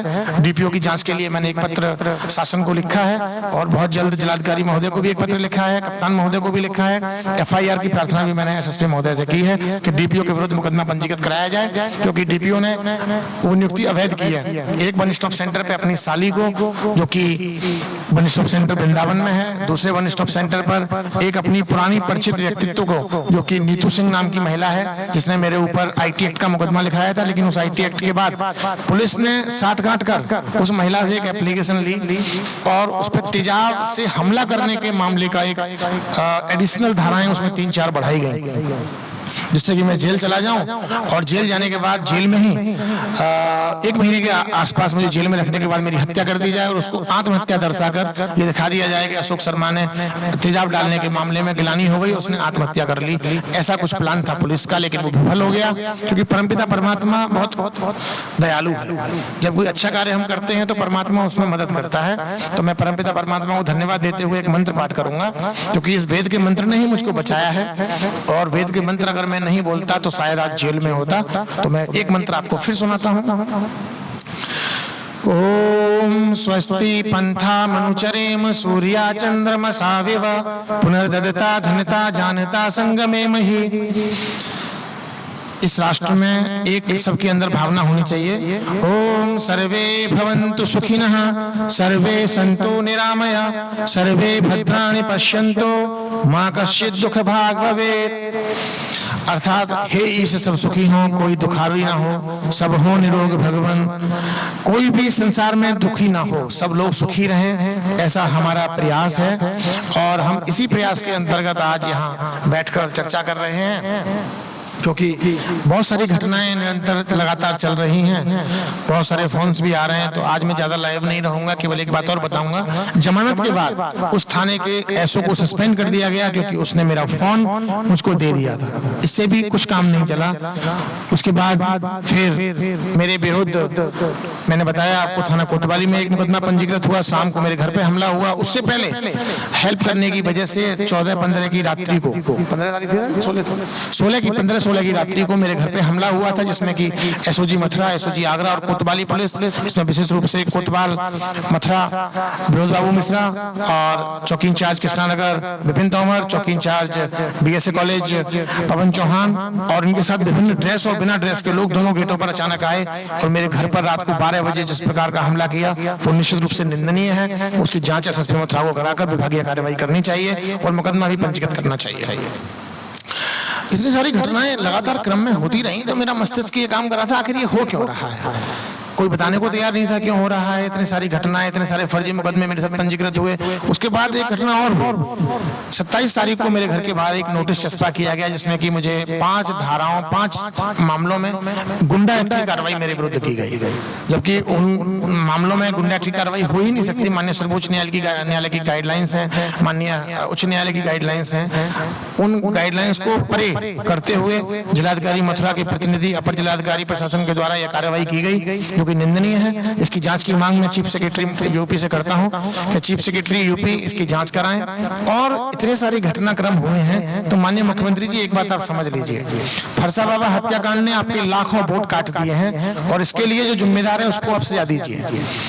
ई रिक्शा चालकों का जो चालान हुआ है 20,000 की संख्या में लगभग फर्जी चालान किए गए हैं। 5,000 हो सकता है सही चालान हो, 15,000 चालान ऐसे हैं जो नहीं होने चाहिए थे, क्योंकि वो सीजर नहीं होने चाहिए थे। चालान आप करते, चालान से रोजी रोटी नहीं मरती, सीजर कर दिया गया उनका, अर्थात उनके पास सारे कागज थे। फिर आपने किस आधार पर उनका सीजर किया?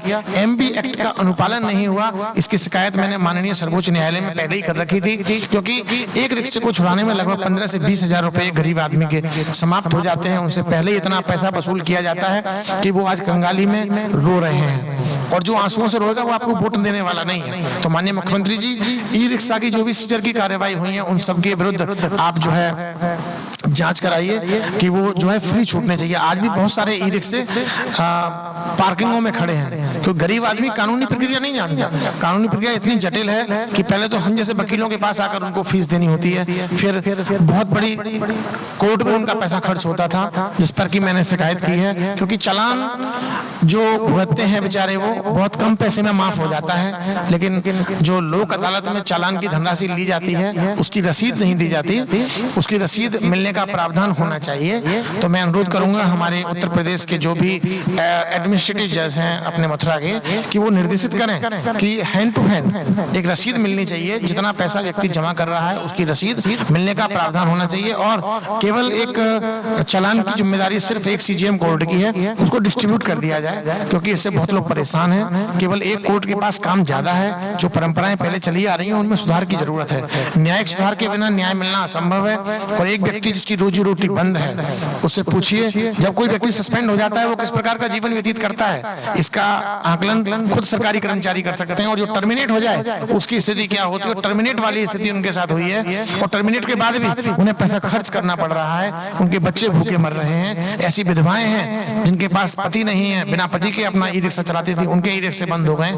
ऐसे विकलांग हैं जिनके पास रोजी रोटी का कोई साधन नहीं है, वो लेबर का काम नहीं कर सकते बेचारे, ई रिक्शा चला लेते हैं इजीली, उनके पास में रोजी रोटी नहीं है। ऐसे भी लोग हैं जो अपने पति का इलाज ई रिक्शा चलाई करा रही थी, आज वो दर की ठोकरें खा रहे हैं। तो वो सब गालियां दे रहे हैं। सरकार भारतीय जनता पार्टी की बर्बाद हो रही है, बदनाम हो रही है, और आगामी चुनाव में इसका प्रतिफल भुगतना पड़ेगा। राजी राजी नहीं, गैर राजी आप समझ सकते हैं, क्योंकि सब कुछ जब जनता के जो लोग ये कर रहे हैं अत्याचार, वो वोट देने वाले नहीं है आपको, उनका वोट है भी नहीं। वोट देने वाले लोग हैं ई रिक्शा चालक, उनका पूरा परिवार, उनके पूरे खानदान के लोग। आज वो इतनी बुराई कर रहे हैं, इससे हमारे जो भारतीय जनता पार्टी की सरकार है उसको बहुत नुकसान होने वाला है। और ई रिक्शा के बाद में बड़ा कांड हुआ फरसा बाबा का। चंद्रशेखर यादव नाम का गौ सेवक जिसने 18 वर्ष की अवस्था में सिरसागंज से आकर ब्रज में सेवा की और बॉर्डर पर एक 10,000 युवाओं की लगभग एक फौज तैयार की, जिनके माध्यम से पूरी रात जगकर वो गाय की सेवा करते थे। लाखों गायों का जीवन उन्होंने बचाया। ऐसे बाबा की हत्या के बाद उनका अंतिम संस्कार भी अच्छे से नहीं हुआ, इसका मुझे कष्ट है। उनका पोस्टमार्टम नहीं हुआ, इसका मुझे कष्ट है। जब मैंने ये आवाज उठाई तो प्रशासन को मैं बुरा लगा और उसने मुझे गुंडा बना दिया। एक अधिवक्ता को, एक समाज सेवी को गुंडा बनाना कितना बड़ा षड्यंत्र था। इस षड्यंत्र की जांच माननीय मुख्यमंत्री जी आपको करानी चाहिए। और मैं चाहता हूं कि आप मथुरा में आएं और आकर मेरे साथ कम से कम 10 गौशालाओं की परिक्रमा दें और फिर चलकर हम और आप मिलकर जो हमारे फरसा बाबा हैं उनको श्रद्धांजलि दें, क्योंकि आज फरसा बाबा की मौत एक प्रश्न चिन्ह बन गई है। लाखों वोट आपके इससे कटे हैं और इससे आपको चुनाव में नुकसान होगा। आपके मंत्री यहाँ पर थे, आपके विधायक यहाँ पर थे, उन लोगों ने भी स्थिति को नहीं संभाला और जिन लोगों ने स्थिति को संभालने का प्रयास किया उन्होंने बल प्रयोग किया। वहां पर बल प्रयोग की आवश्यकता बिल्कुल नहीं थी। ये वो चिंतक थे, वो समर्थक थे जो आपके सहयोगी थे, आपके समर्थक थे, गाय के लिए अपना जीवन दांव पे लगाने वाले व्यक्ति। आप नहीं जानते गौ तस्कर किस प्रकार का व्यवहार करते हैं। मेरे घर के सामने से जब गाय को उठाते हैं तो मेरी हिम्मत नहीं होती कि मैं उस गाय को बचा लूं। इतनी स्पीड से काम करते हैं वो, और उनके आंखों में खून सवार होता है। उस समय वो हत्या भी कर सकते हैं और जो व्यक्ति उनका सामना उस समय करता है उनके लिए वो दुश्मन होता है। उस पर वो गाड़ी भी चढ़ा देते हैं, गोली भी मार देते हैं। मैंने ऐसे भी गोरक्षक देखे हैं जो बदमाश हैं, ऐसे भी देखे हैं जिन्होंने जीवन अपना राष्ट्र के लिए समर्पित किया है, गाय के लिए समर्पित किया है। ऐसे ही गोरक्षकों को जेल भेजा गया। उनकी जमानत का प्रयास हमने किए इसलिए हम दोषी हैं, उनसे हम जेल में मिलके आए इसलिए हम दोषी हैं। क्योंकि सरकार कुछ चीजों को दबाना चाहती है लेकिन दबाई जाती है, लेकिन जनता की आवाज कभी दबती नहीं है। ये लाखों लोगों की आवाज थी, ये दब नहीं सकती। फरसा बाबा हत्याकांड पूरे विश्व में फेमस हुआ है, न केवल मथुरा में, इससे पूरे सरकार की बदनामी हुई है। मैं तो चाहता हूँ माननीय मुख्यमंत्री जी छोड़िए, माननीय प्रधानमंत्री जी को इसका संज्ञान लेकर इसकी सीबीआई इन्वेस्टिगेशन करानी चाहिए, क्योंकि ये मामला बहुत संगीन है और ये राष्ट्र की सुरक्षा पर गंभीर खतरा है कि आखिर एक एक्सीडेंट कैसे हुआ, उसको कैसे कन्वर्ट किया गया, क्यों उसमें पोस्टमार्टम नहीं हुआ, क्यों उसमें कुछ तथ्यों को छुपाया गया। ये बहुत ही गंभीर विषय है, इसकी भी जांच होनी चाहिए। और जांच होना बड़ी बात नहीं है, जांच हमारा अधिकार है। जांच में अगर दोषी नहीं पाए जाते हैं दैट्स ऑल, अगर दोषी पाए जाते हैं दंडित किया जाए तो सबसे बड़ी बात। क्योंकि अब हम फरसा बाबा को जीवित नहीं कर सकते तो कम से कम फरसा बाबा को एक सम्मान, एक राष्ट्रीय स्तर का सम्मान मिलना चाहिए। उन्होंने गौ सेवा की है और गावो विश्वस्य मातरः, गाय संपूर्ण विश्व की माँ है। क्यों है? क्योंकि देखिए गाय से क्या मिलता है हमें, गाय हमें दूध देती है, दूध से हमें एनर्जी तो मिलती ही है, लेकिन गाय का दूध एक औषधि है, हमारे शरीर की बहुत सारी बीमारियों को दूर करता है। गाय के दूध में स्वर्ण भस्म होता है। गाय के दूध से जब हम दही जमाते हैं, दही का हम सेवन करते हैं तो बहुत सारी बीमारियां हमको नहीं होती।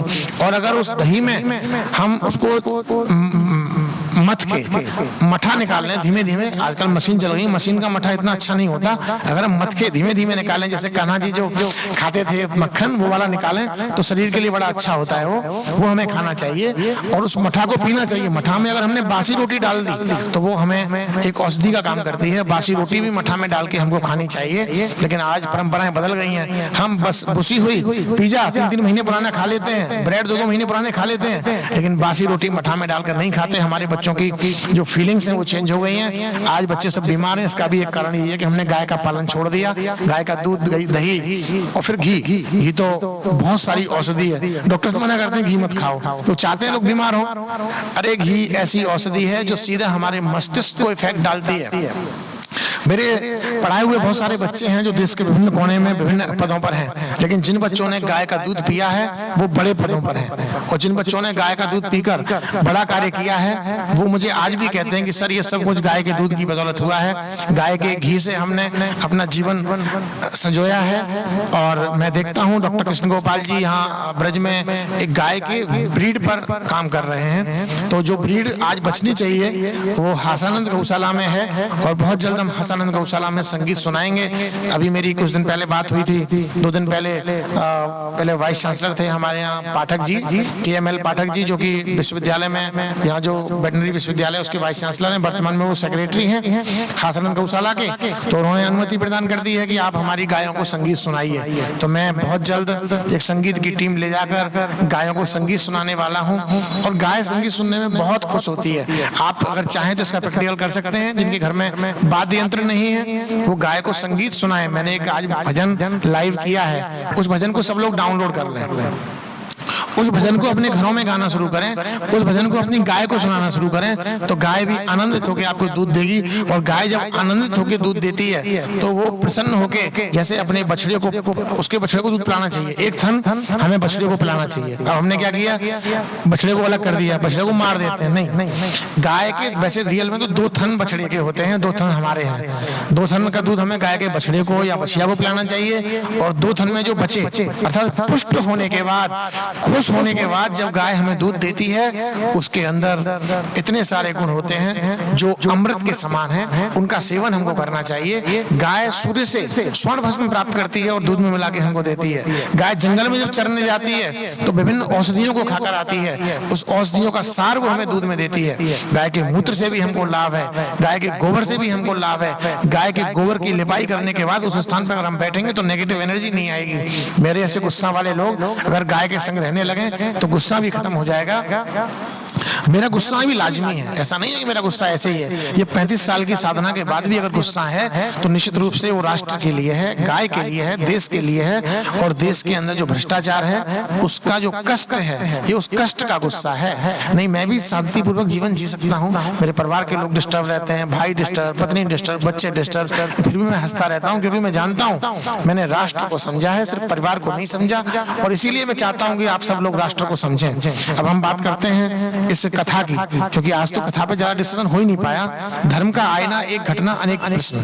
घटना आपने मैंने समझ ली, वृंदावन में हुई, प्रश्न बहुत सारे मायने में आ गए कि आखिर ये सब क्यों हुआ। एक धर्माचार्य जो कथावाचक है उसको खुद अपने व्यवहार में वो ढालना चाहिए था, जिसका लेक्चर वो मंच पर देते हैं, जिसका लेक्चर वो व्यासपीठ से देते हैं। लेकिन समस्या यही है, सबसे बड़ी बात कि आज प्रश्न पूछने की परंपरा ही खत्म हो गई। आप अगर किसी से प्रश्न पूछेंगे तो बुरा मान जाते हैं लोग। मैंने बड़े बड़े भागवताचार्यों को देखा है, मैं क्वेश्चंस पूछता हूँ तो नाराज हो जाते हैं। अगर मैंने किसी मंत्री से कोई क्वेश्चन पूछ लिया तो वो नाराज हो जाते हैं। इस देश में ऐसी परिपाटी बन गई है कि सब लोग चाहते हैं मौन रहे, सब सिर्फ और सिर्फ क्या करना है उनको, लोग डर जाएं और डर के शांत रहें, मुंह ना खोलें, जैसा चल रहा है चलने दें। नहीं, ये देश गुलाम नहीं है, यह देश संविधान से चलेगा। यह देश हमारे जो ग्रंथ हैं, आज पूजा करने की बारी थी, कल हम अपनी जब कथा करेंगे, क्योंकि आज स्टार्टिंग है, कोई प्री डिसाइडेड नहीं था, कल से हम इस कथा को विधिवत प्रारंभ करेंगे और इस पुस्तक की पूजा के साथ करेंगे। यह पुस्तक है जिसका नाम है, आप पढ़ सकते हैं, इसमें कई पुस्तकों का एक ग्रुप है। इसमें सबसे पहले मैं आपको बता दूं, पहले भारतीय नागरिक सुरक्षा संहिता। हम सभी नागरिकों की सुरक्षा के लिए हमारे देश की सरकार ने एक पुस्तक का गठन किया है, जिसको लागू किया है अभी 2023 में। भारतीय नागरिक सुरक्षा संहिता, ये वो पुस्तक है जिससे हमारे अधिकारों की सुरक्षा होती है, हमारी सुरक्षा होती है।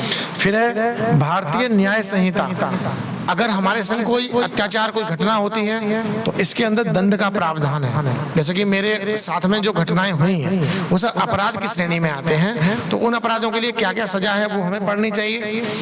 तीसरा है भारतीय साक्ष्य अधिनियम, कि हम कैसे सिद्ध करेंगे क्या घटना हमारे साथ हुई। ये सबूत जो है आजकल इलेक्ट्रॉनिक फॉर्म के जो साक्ष्य हैं उनको भी इसमें संकलित किया गया है।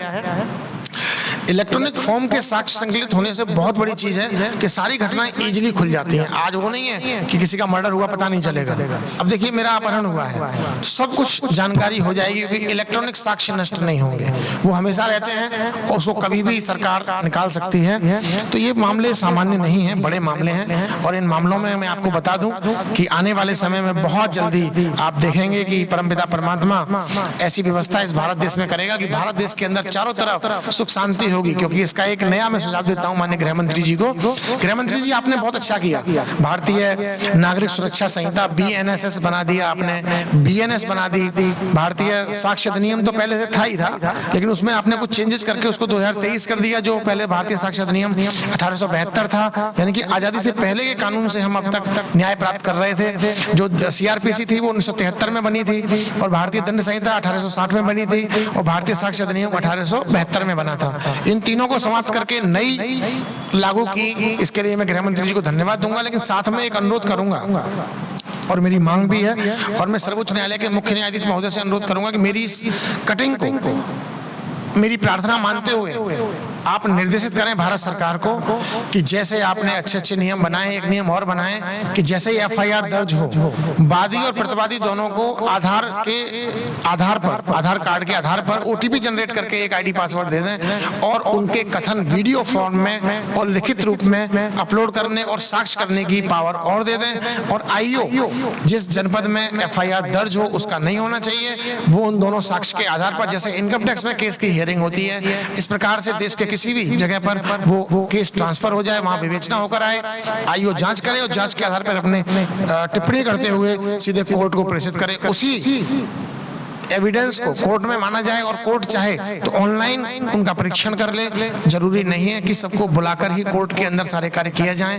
लॉकडाउन के बाद से जो परिपाटी चली है, इसका मैं स्वागत करता हूं, और जो ऑनलाइन एविडेंसेस हैं और ऑनलाइन जो काम हो सकता है उसको ऑफलाइन क्यों, इससे समय की बर्बादी है, देश की बर्बादी है। इसको और इसमें लागू करें अमेंडमेंट करते हुए, और इससे दो फायदे होंगे।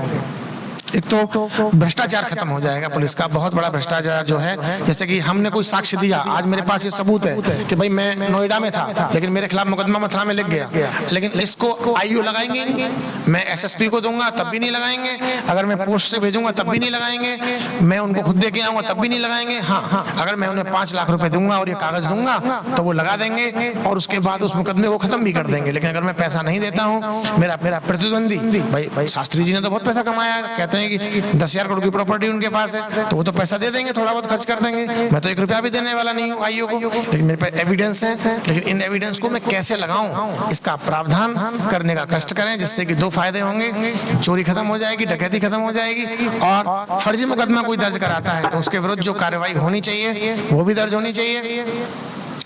इससे हमारे देश में सुख शांति और समृद्धि बढ़ेगी। तो ये मेरा एक अनुरोध था। जैसे हमारे भारतीय देश के संविधान की जो प्रस्तावना है, मैं इसको पढ़ना चाहूंगा।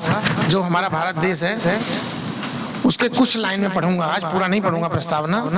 भारत का संविधान ये पूजा का ग्रंथ है, सबसे पहले मैं इसकी पूजा करूंगा। इसको पढ़ना इसकी पूजा है, माथे से लगाना इसकी पूजा नहीं है, इसका सम्मान करना इसकी पूजा है, इसको पढ़ना इसकी पूजा है, इसको समझना इसकी पूजा है, इसका पालन कराना इसकी पूजा है। पूजा क्या है? पूजा शब्द का अर्थ समझ लो, यथा योग्य व्यवहार को पूजा कहते हैं। कपड़ों की पूजा करनी है, कपड़ों को धोना शुरू कर दो, कपड़ों की प्रेस करो, कपड़ों की पूजा है। अगर आपको देश की पूजा करनी है, देश के लिए काम करना शुरू कर दो, देश की पूजा है। अगर आप जहां पर हैं वहीं पर ईमानदारी से काम करें तो वो आपके कार्य की पूजा है, आपके वर्किंग स्टेशन की पूजा है।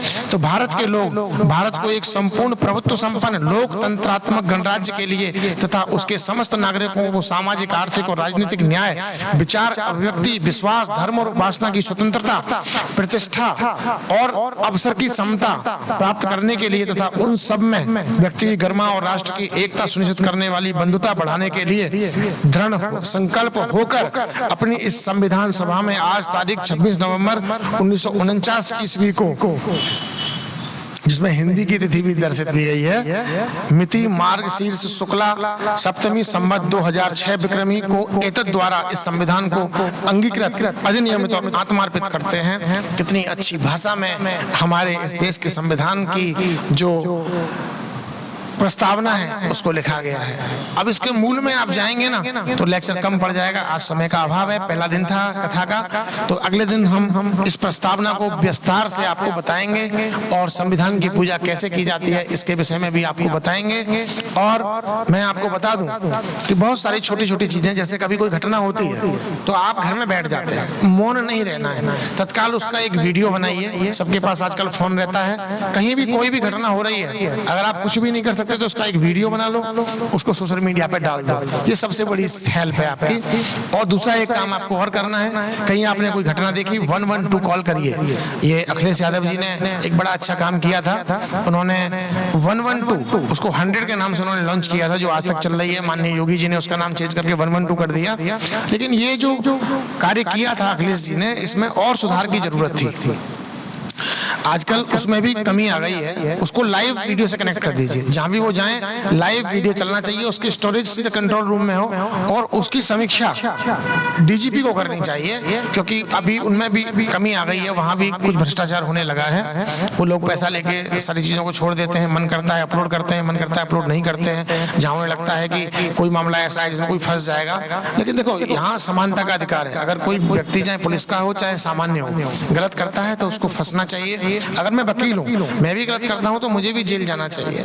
कोई व्यक्ति जिसको समानता का अधिकार है, हमारे देश के संविधान ने जो मूल अधिकार दिए हैं उसमें समानता का अधिकार प्रमुख है। देश के राष्ट्रपति को और देश के रिक्शे वाले को एक ही कानून से चलना है। राष्ट्रपति जी को केवल विशेष अधिकार इसलिए प्राप्त है, विशेष अधिकार क्योंकि वो इस पद पर है, वहां पर बहुत सारे एलिगेशंस लगते हैं। तो विशेषाधिकारों को छोड़कर जो सामान्य बात है उन सब में एक सा ही व्यवहार यहाँ होना चाहिए। और मैं संविधान की पूजा करते हुए एक बात कहना चाहूंगा पूरे देशवासियों से कि सभी देशवासी सोशल मीडिया का प्रयोग करें राष्ट्र हित में। अभी सब लोग राष्ट्र हित में सोशल मीडिया से कनेक्ट होना शुरू करें। और जो ये वृंदावन की घटना हुई है, इस घटना पर मैं सुषमा बहन से माफी मांगता हूं ब्रज की ओर से कि बहन तुम्हारे संग जो गलत हुआ है वो उसका मुझे भी खेद है, और इसीलिए मैं कानूनी लड़ाई लड़ रहा हूं। 5 तारीख को माननीय सीजीएम न्यायालय में तिथि है, उस दिन बहस होगी। बहस के बाद जो माननीय न्यायालय का निर्णय होगा हम उसका स्वागत करेंगे। हमारे पास जो जो एविडेंस हैं उनमें एविडेंसों की आपको चर्चा कर दूं, जिन एविडेंस की मैंने चर्चा की है। थाने के सीसीटीवी फुटेज जिसमें कि उस बहन के साथ अत्याचार हुआ, उन बच्चों के साथ अत्याचार हुआ। इसके अलावा रास्ते के सीसीटीवी फुटेज और मृदुल कृष्ण शास्त्री जी के जितने भी नंबर हैं उन सब की call detail, CDR, WhatsApp call, WhatsApp log, उनके सोशल मीडिया के जितने भी लॉग हैं वो सारे लॉग्स, घटना की दिनांक से लेकर आज तक की दिनांक के मृदुलकांत शास्त्री और थाना वृंदावन के समस्त कर्मचारी, इन 2 लोगों की सारी निकल आएंगी, अपने आप सारी सत्यता सामने आ जाएगी। और जो हमारे बंधक बनाए हुए लोग थे जिनको कि पुलिस ने ऑन स्पॉट वीडियो सीसीटीवी में कैद किया था, अपनी गाड़ी से ले गए, उनकी गिरफ्तारी अगले दिन दिखाई है। यह भी एक जांच का विषय है, इस पर भी एक्शन होना चाहिए। तो मानवाधिकार आयोग को संज्ञान लेकर इस मामले में जांच करनी चाहिए। और एसएसपी महोदय मथुरा बहुत सुलझे हुए अधिकारी हैं, और मुझे लगता है कि सीओ सिटी महोदय भी बहुत अच्छी अधिकारी हैं। सीओ सदर के मेरा परिचय नहीं है, अभी नए आए हैं। तो इन सब बिंदुओं पर जांच और जांच के बाद कार्यवाही होनी ही चाहिए और एफआईआर भी दर्ज होनी चाहिए। तो देखिए, राधे राधे सब लोग बोलते हैं, कान्हा को सब भूल गए। अरे राधा जब है जब कान्हा है, कान्हा को सब भूल गए। पहले कान्हा को याद करो, कान्हा की परिपाटी को देखो, कान्हा ने जो काम किए उसको देखो, गीता को पढ़ो, भागवत को पढ़ो। भागवत पढ़ते हैं नहीं, बस फालतू कथाएं चलती हैं। अरे फालतू कथा करने पर भी मुकदमा पंजीकृत होना चाहिए।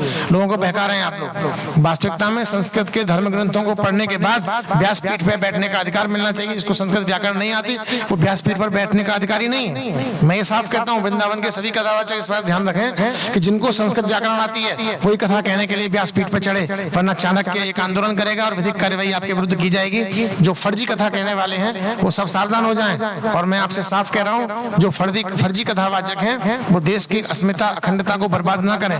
जिन लोगों ने अनावश्यक रूप से ATG 12 का फायदा लेकर धन अर्जित किया है और अपने घर में उस धन का प्रयोग कर रहे हैं, गहने पहनने में अपनी पत्नी पर उस पैसे को खर्च कर रहे हैं, जो सामाजिक है, वो सब एक धार्मिक काम शुरू कर दें। धार्मिक काम क्या क्या है सुन लो। अच्छे हॉस्पिटल का संचालन, चैरिटेबल हो, मैं नहीं कहता निःशुल्क हो, लेकिन ऐसा हो जहां गरीब लोगों का इलाज हो जाए। जैसे देखिए आप कितना अच्छा काम कर रहे हैं, प्रेम मंदिर वाले, उन्होंने एक हॉस्पिटल बनाया है, चैरिटेबल है, उस पर पैसा भी खर्च नहीं होता। ऐसा ही काम रामकृष्ण मिशन भी कर रहा है। हालांकि अब थोड़ा पैसा उन्होंने बढ़ा दिया है, जब से सुविधाएं ज्यादा हो गई हैं, वो भी थोड़ा कमर्शियल हो गए हैं, उनको थोड़ा रियायत करनी चाहिए गरीब लोगों के लिए। और मैं उनसे भी अनुरोध करूंगा रामकृष्ण मिशन वालों से कि थोड़ा रियायत करें भाई, गरीबों का भी ध्यान रखें। आप तो अब कॉर्पोरेट बनने जा रहे हैं, कॉर्पोरेट मत बनिए, आप सेवा के लिए थे। रामकृष्ण मिशन जो है वो सेवा के लिए बना था, कॉर्पोरेट हॉस्पिटल नहीं था। टाटा जी ने बहुत सहयोग किया है उनका। मैं टाटा जी को जाने के बाद भी आज धन्यवाद देता हूँ। उस ट्रस्ट को पूरा धन्यवाद दूंगा जो बहुत बड़ा अमाउंट वृंदावन में लगा रहे हैं। और अभी हाल ही में मैंने सुना कि टीवी सैनिटोरियम बिक गया है। क्या ये खबर सही है? इसकी जांच होनी चाहिए। जो धार्मिक संस्थाएं हैं, बहुत सारे मंदिरों पे कब्जे हो रहे हैं, मंदिरों की जमीनों पे कब्जे हो रहे हैं, मंदिरों की जमीनें बिक रही हैं, इन सब की जांच योगी जी को करानी चाहिए। और मैं तो चाहूंगा कि योगी जी मथुरा को एक पायलट प्रोजेक्ट के लिए यहाँ पर एक अच्छे ईमानदार अधिकारी को भेजें जो सारी समस्याओं को सुने और तत्काल उसका निर्णय लें। एक पोर्टल जनरेट कर दें समस्याओं के लिए, स्पेशली ब्रज के लिए।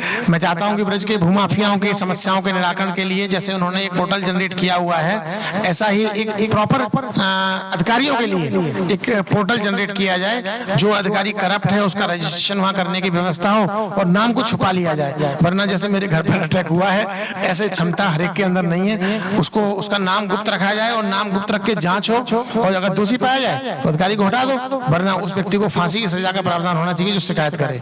क्योंकि मैंने देखा है कि जब मेरी हत्या का प्रयास हो रहा है, शिकायत करने पे छोड़िए, शिकायत तो की नहीं थी, मैंने केवल फेसबुक पर एक पोस्ट डाली थी।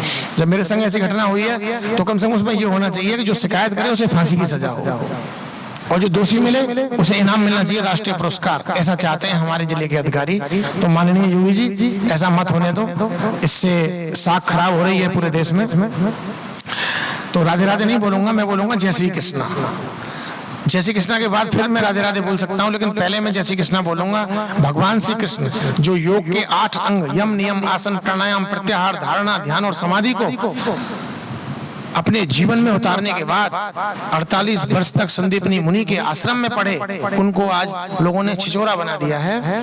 ऐसे भगवान श्री कृष्ण जिन्होंने साधना की, 48 वर्ष तक चारों वेदों का दर्शनों का अध्ययन किया, संदीपनी मुनि आश्रम में पढ़े। 4 वेद थे, ऋग्वेद यजुर्वेद सामवेद अथर्ववेद, पूरे अपने दर्शन पढ़े उन्होंने। वेद दर्शन उपनिषद का अध्ययन करने के बाद जब वो ब्रज में आए और यहाँ कार्य किया, उस कार्य की जानकारी किसी को नहीं है, उसकी चर्चा भी लोग नहीं करते हैं, और सीधा ऐसे पाखंड को फैला रहे हैं जिस पाखंड से मेरे देश का नुकसान हो रहा है। तो आज कथावाचक सब सुन लें, जो कथावाचक अच्छा काम कर रहे हैं उनके पाखंड के विषय में ज्यादा नहीं कहूंगा, केवल उनके विषय में कहूंगा जो अच्छा काम नहीं कर रहे हैं। मैं चाहता हूं कोई अनाथालय चलाइए, कोई गुरुकुल चलाइए, और सबसे ज्यादा मैं चाहता हूं शिक्षा का काम आप लोग करें। सभी कथावाचक अपने अपने विद्यालय चलाएं और गुरुकुल पद्धति पर चलाएं। अगर गुरुकुल पद्धति पर आप विद्यालय चलाओगे तो मैं आपके जो करप्शन है ना उसको भूल जाऊंगा, अन्यथा मैं आप लोगों के स्टिंग ऑपरेशन करा के आपकी करतूतों को समाज के सामने लेके आऊंगा। और चाणक्य तहलका आने वाले समय में सबसे पहले कथावाचकों का ही जीर्णोद्धार करेगा, क्योंकि कथावाचक इस समय सारे जीर्ण शीर्ण अवस्था में आ गए हैं। वो भूल गए उन्हें करना क्या चाहिए। आप जो 80G 12A लेकर गवर्नमेंट से फंडिंग ले रहे हैं, गवर्नमेंट से फंडिंग का मतलब है कि जो दान ले रहे हैं ना, ये भी आपका नहीं है, इस पर आपका अधिकार नहीं है, इस पर समाज का अधिकार है। आप इसका जो अपने लिए यूज कर रहे हैं, बड़ी बड़ी महंगी महंगी गाड़ियां ले रहे हैं, बड़ी बड़ी कोठियां बना रहे हैं, इन सब की जांच कराऊंगा। और 80G 12A आपका निरस्त कराऊंगा, FCRA भी आपका निरस्त होगा। और आपने जो पैसा अपने घरों में, कोठियों में, बंगलों में, अय्यासी में खर्च कर रहे हैं ना, वो सारा पैसा आपको सरकार को जमा करना पड़ेगा। अन्यथा इसके लिए मैं माननीय योगी जी से अनुरोध करूंगा कि एक मॉनिटरिंग कमेटी गठित करें कि जिन लोगों ने 80G 12A के सर्टिफिकेट ले रखे हैं, क्या वो कमर्शियल काम कर रहे हैं। अगर कर रहे हैं तो उनका 80G 12A समाप्त कर दिया जाए, उन पर टैक्स लगा दिया जाए, सरकार की आमदनी होगी, अच्छी इनकम होगी सरकार की। भाइयों बहनों, आजकल सच से पहले खबर दौड़ती है, खबर से पहले अफवाह दौड़ती है। जैसे देखा आपने, मेरा सोशल मीडिया बंद हो गया, मेरा एक फेक वीडियो AI से जनरेट करके उसमें एडिट करके उसको चलाया गया पूरे देश में, ताकि मेरी साख खराब हो। अरे साख हमारी क्या होगी, हमारी साख ही नहीं है, खराब तो जब होगी। साख तो कथावाचकों की है, तब कथावाचक हम बन जाएंगे, साख बन जाएगी तो हम चिंता करेंगे, हमें कोई चिंता नहीं। और ऐसे 50 वीडियो बनाइए, कम से कम इतना तो है, लोगों को पता तो चलेगा कि हाँ कोई आदमी ऐसा है जो कुछ बोला है। अरे मैं फिर कह रहा हूं, फिर सुन लो, हमारा देश हिंदू मुसलमान सिख ईसाई सबका है, सर्वधर्म समभाव की भावना हमारे अंदर है। इस देश में पहले सिर्फ हिंदू थे, उससे पहले कोई भी मुसलमान यहाँ पर नहीं था। बाहरी आक्रांताओं ने जबरदस्ती इनको मुसलमान बनाया है। इनके सभी के गोत्र आप पता कर लीजिए, सभी हिंदू हैं, और विदेश में आज भी इनको हिंदू ही माना जाता है, इनको मुसलमान नहीं माना जाता। तो मेरे देश के इन लोगों के अंदर जितना भी बैर भाव है वो समाप्त होना चाहिए। हम सब मिलजुल कर एक हों। आज की भारतीय जो इकोनॉमी है उसमें हिंदुओं से ज्यादा योगदान मुसलमानों का है। हिंदू सुबह उठता नहीं है, मैं देखता हूँ छत पे घूमता हूँ तो मुसलमान जो है सुबह जल्दी उठकर मंडी जाता है, काम करता है। जब तक हिंदू जगता है मुसलमान अपनी जीविका चला के राष्ट्र का योगदान देता है, राष्ट्र में योगदान देता है। तो मुसलमान हिंदुओं से अच्छे हैं क्योंकि ब्रह्म मुहूर्त में जगते हैं। जिस दिन हिंदू ब्रह्म मुहूर्त में जगकर राष्ट्रीय कार्य करने लगेगा मैं हिंदुओं की तारीफ करूंगा। मुझे नहीं मिलता कोई भी हिंदू घूमता हुआ। मैं मार्केट में जाता हूँ, मंडी में जाता हूँ तो मेरे मुसलमान भाई 3 बजे उठकर वहाँ सेवा कार्य करने पहुंच जाते हैं। सबको सारे कामों में आज वो लगे हैं, मेहनत कर रहे हैं। तो ऐसे मुसलमान भाई जो राष्ट्र हित में काम करते हैं वो सब मेरे भाई हैं। वो सारे आतंकवादी मेरे दुश्मन है, चाहे वो हिंदू है चाहे मुसलमान है। मैं जानता हूं कि अधिकतर संख्या में मुसलमानों को भ्रमित करके आतंकवादी बनाया जाता है, क्योंकि वहां पर भी मदरसों में जो मौलवी बैठे हैं वो अपने हिसाब से धर्म की शिक्षा देते हैं और इसी प्रकार से हिंदू भी धर्म की शिक्षा देते हैं। लेकिन मैं चाहता हूं हमारे देश के नागरिक ऑनलाइन पढ़ें, संस्कृत पढ़ें, अरबी पढ़ें। वास्तव में कुरान में क्या लिखा है उसको पढ़ना चाहिए, हमारे धर्म ग्रंथों में क्या लिखा है हमें पढ़ना चाहिए, तभी हमारे देश का उद्धार होगा। बाकी बातें कल करेंगे, अब शांति पाठ हम करेंगे। ओम द्यौ शांति अंतरिक्षम शांति पृथ्वी शांतिरापः शांतिरोषधय शांति ही वनस्पतय शांतिर्विश्वे देवाः शांति ब्रह्म शांति सर्वं शांति शांतिरेव शांति सामा शांतिरेधि।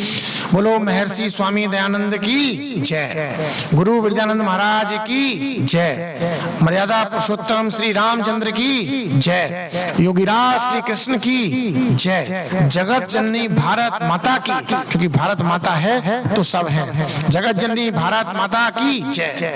वंदे मातरम, वंदे मातरम, वंदे मातरम। इसी के साथ मैं अपनी वाणी को विराम देता हूँ। कल पुनः मिलेंगे हम 4 बजे लाइव और मिलकर राष्ट्रीय चिंतन की बात करेंगे, राष्ट्र के विकास की बात करेंगे, राष्ट्रीय समृद्धि की बात करेंगे।